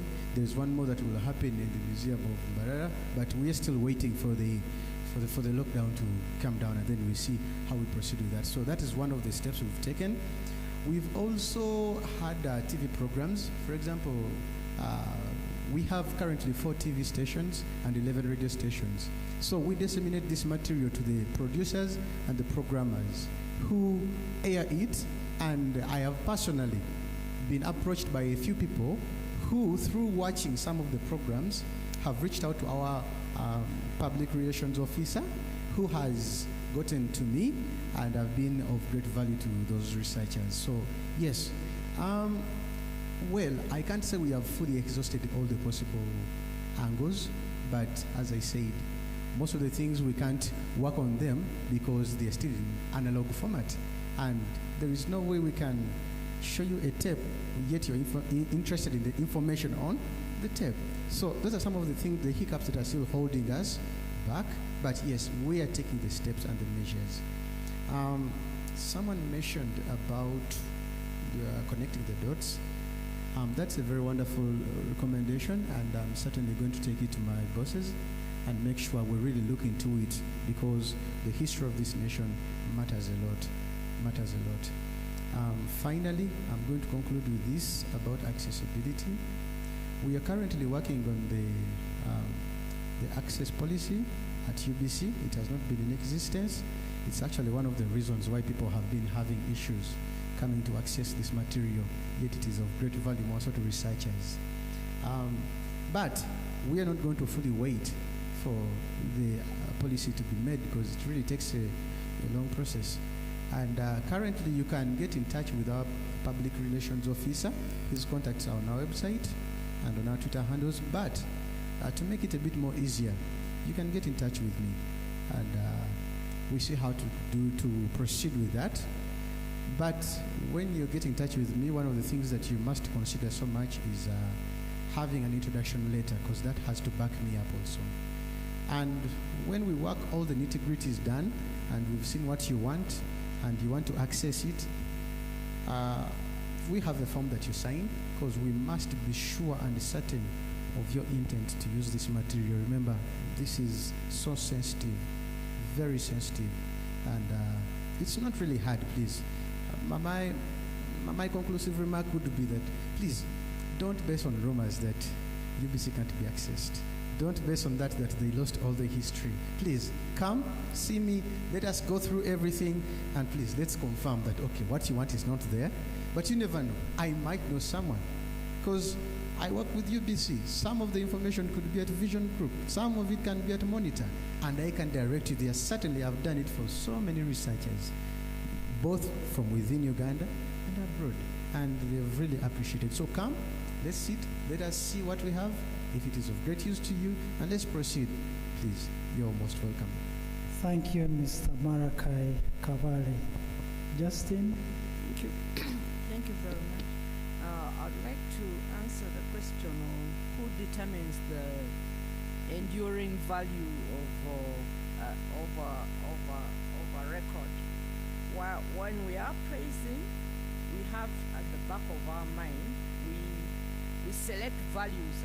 We select a record of enduring value according to these values. Administrative value, if a record is of administrative value, if a record is of legal value, if a record is of physical value. By physical value, I mean economic value, and if it is of historical value, and if it is of scholarly value. Those are the values that we base on, so that those people who are coming to do research can be able to access them in the different areas, social issues, political issues, such areas. So when we are appraising, we actually follow that trend, so that we don't lose important documents. And the issue, the National Archives has been actually carrying out outreach programs in secondary schools, those ones who are doing history, so that they are aware by the time they reach university, they know where to come and do their research. So we've been trying to go out to schools. It's just because of the COVID that stopped us. But we are carrying out an outreach program to go and sensitize the students in schools. By the time they reach university, they know where to come and do their research. Okay, thank you, Dr. Ruth Maga. Thank you very much. I have a few questions, but probably one of the overarching issues that has come up is that we need to work together, and I think we will start, and maybe after identifying where we can work together, we would approach Professor Baguma with a proposal to His Excellency. Okay, and then you talked about legal deposit. Yes, we are a legal depository since 1958, and we do collect legal deposit material. We have somebody in charge dedicated to that function, but of course you cannot get it simply by sitting in your office. This person goes out to the different publishers, and we also make sure that we attend most of the book launches. Whatever is published on the WhatsApp, we make sure that we have that attendance, and we request for it. Yeah, of course there is a challenge that some people think that, well, why should they give us free publications? I have attended 2 book launches, and the people who have written these books are in the late 80s and 90s, and somebody told me that, look, this person is 80-something, and she's very sick. why can't you just buy a copy?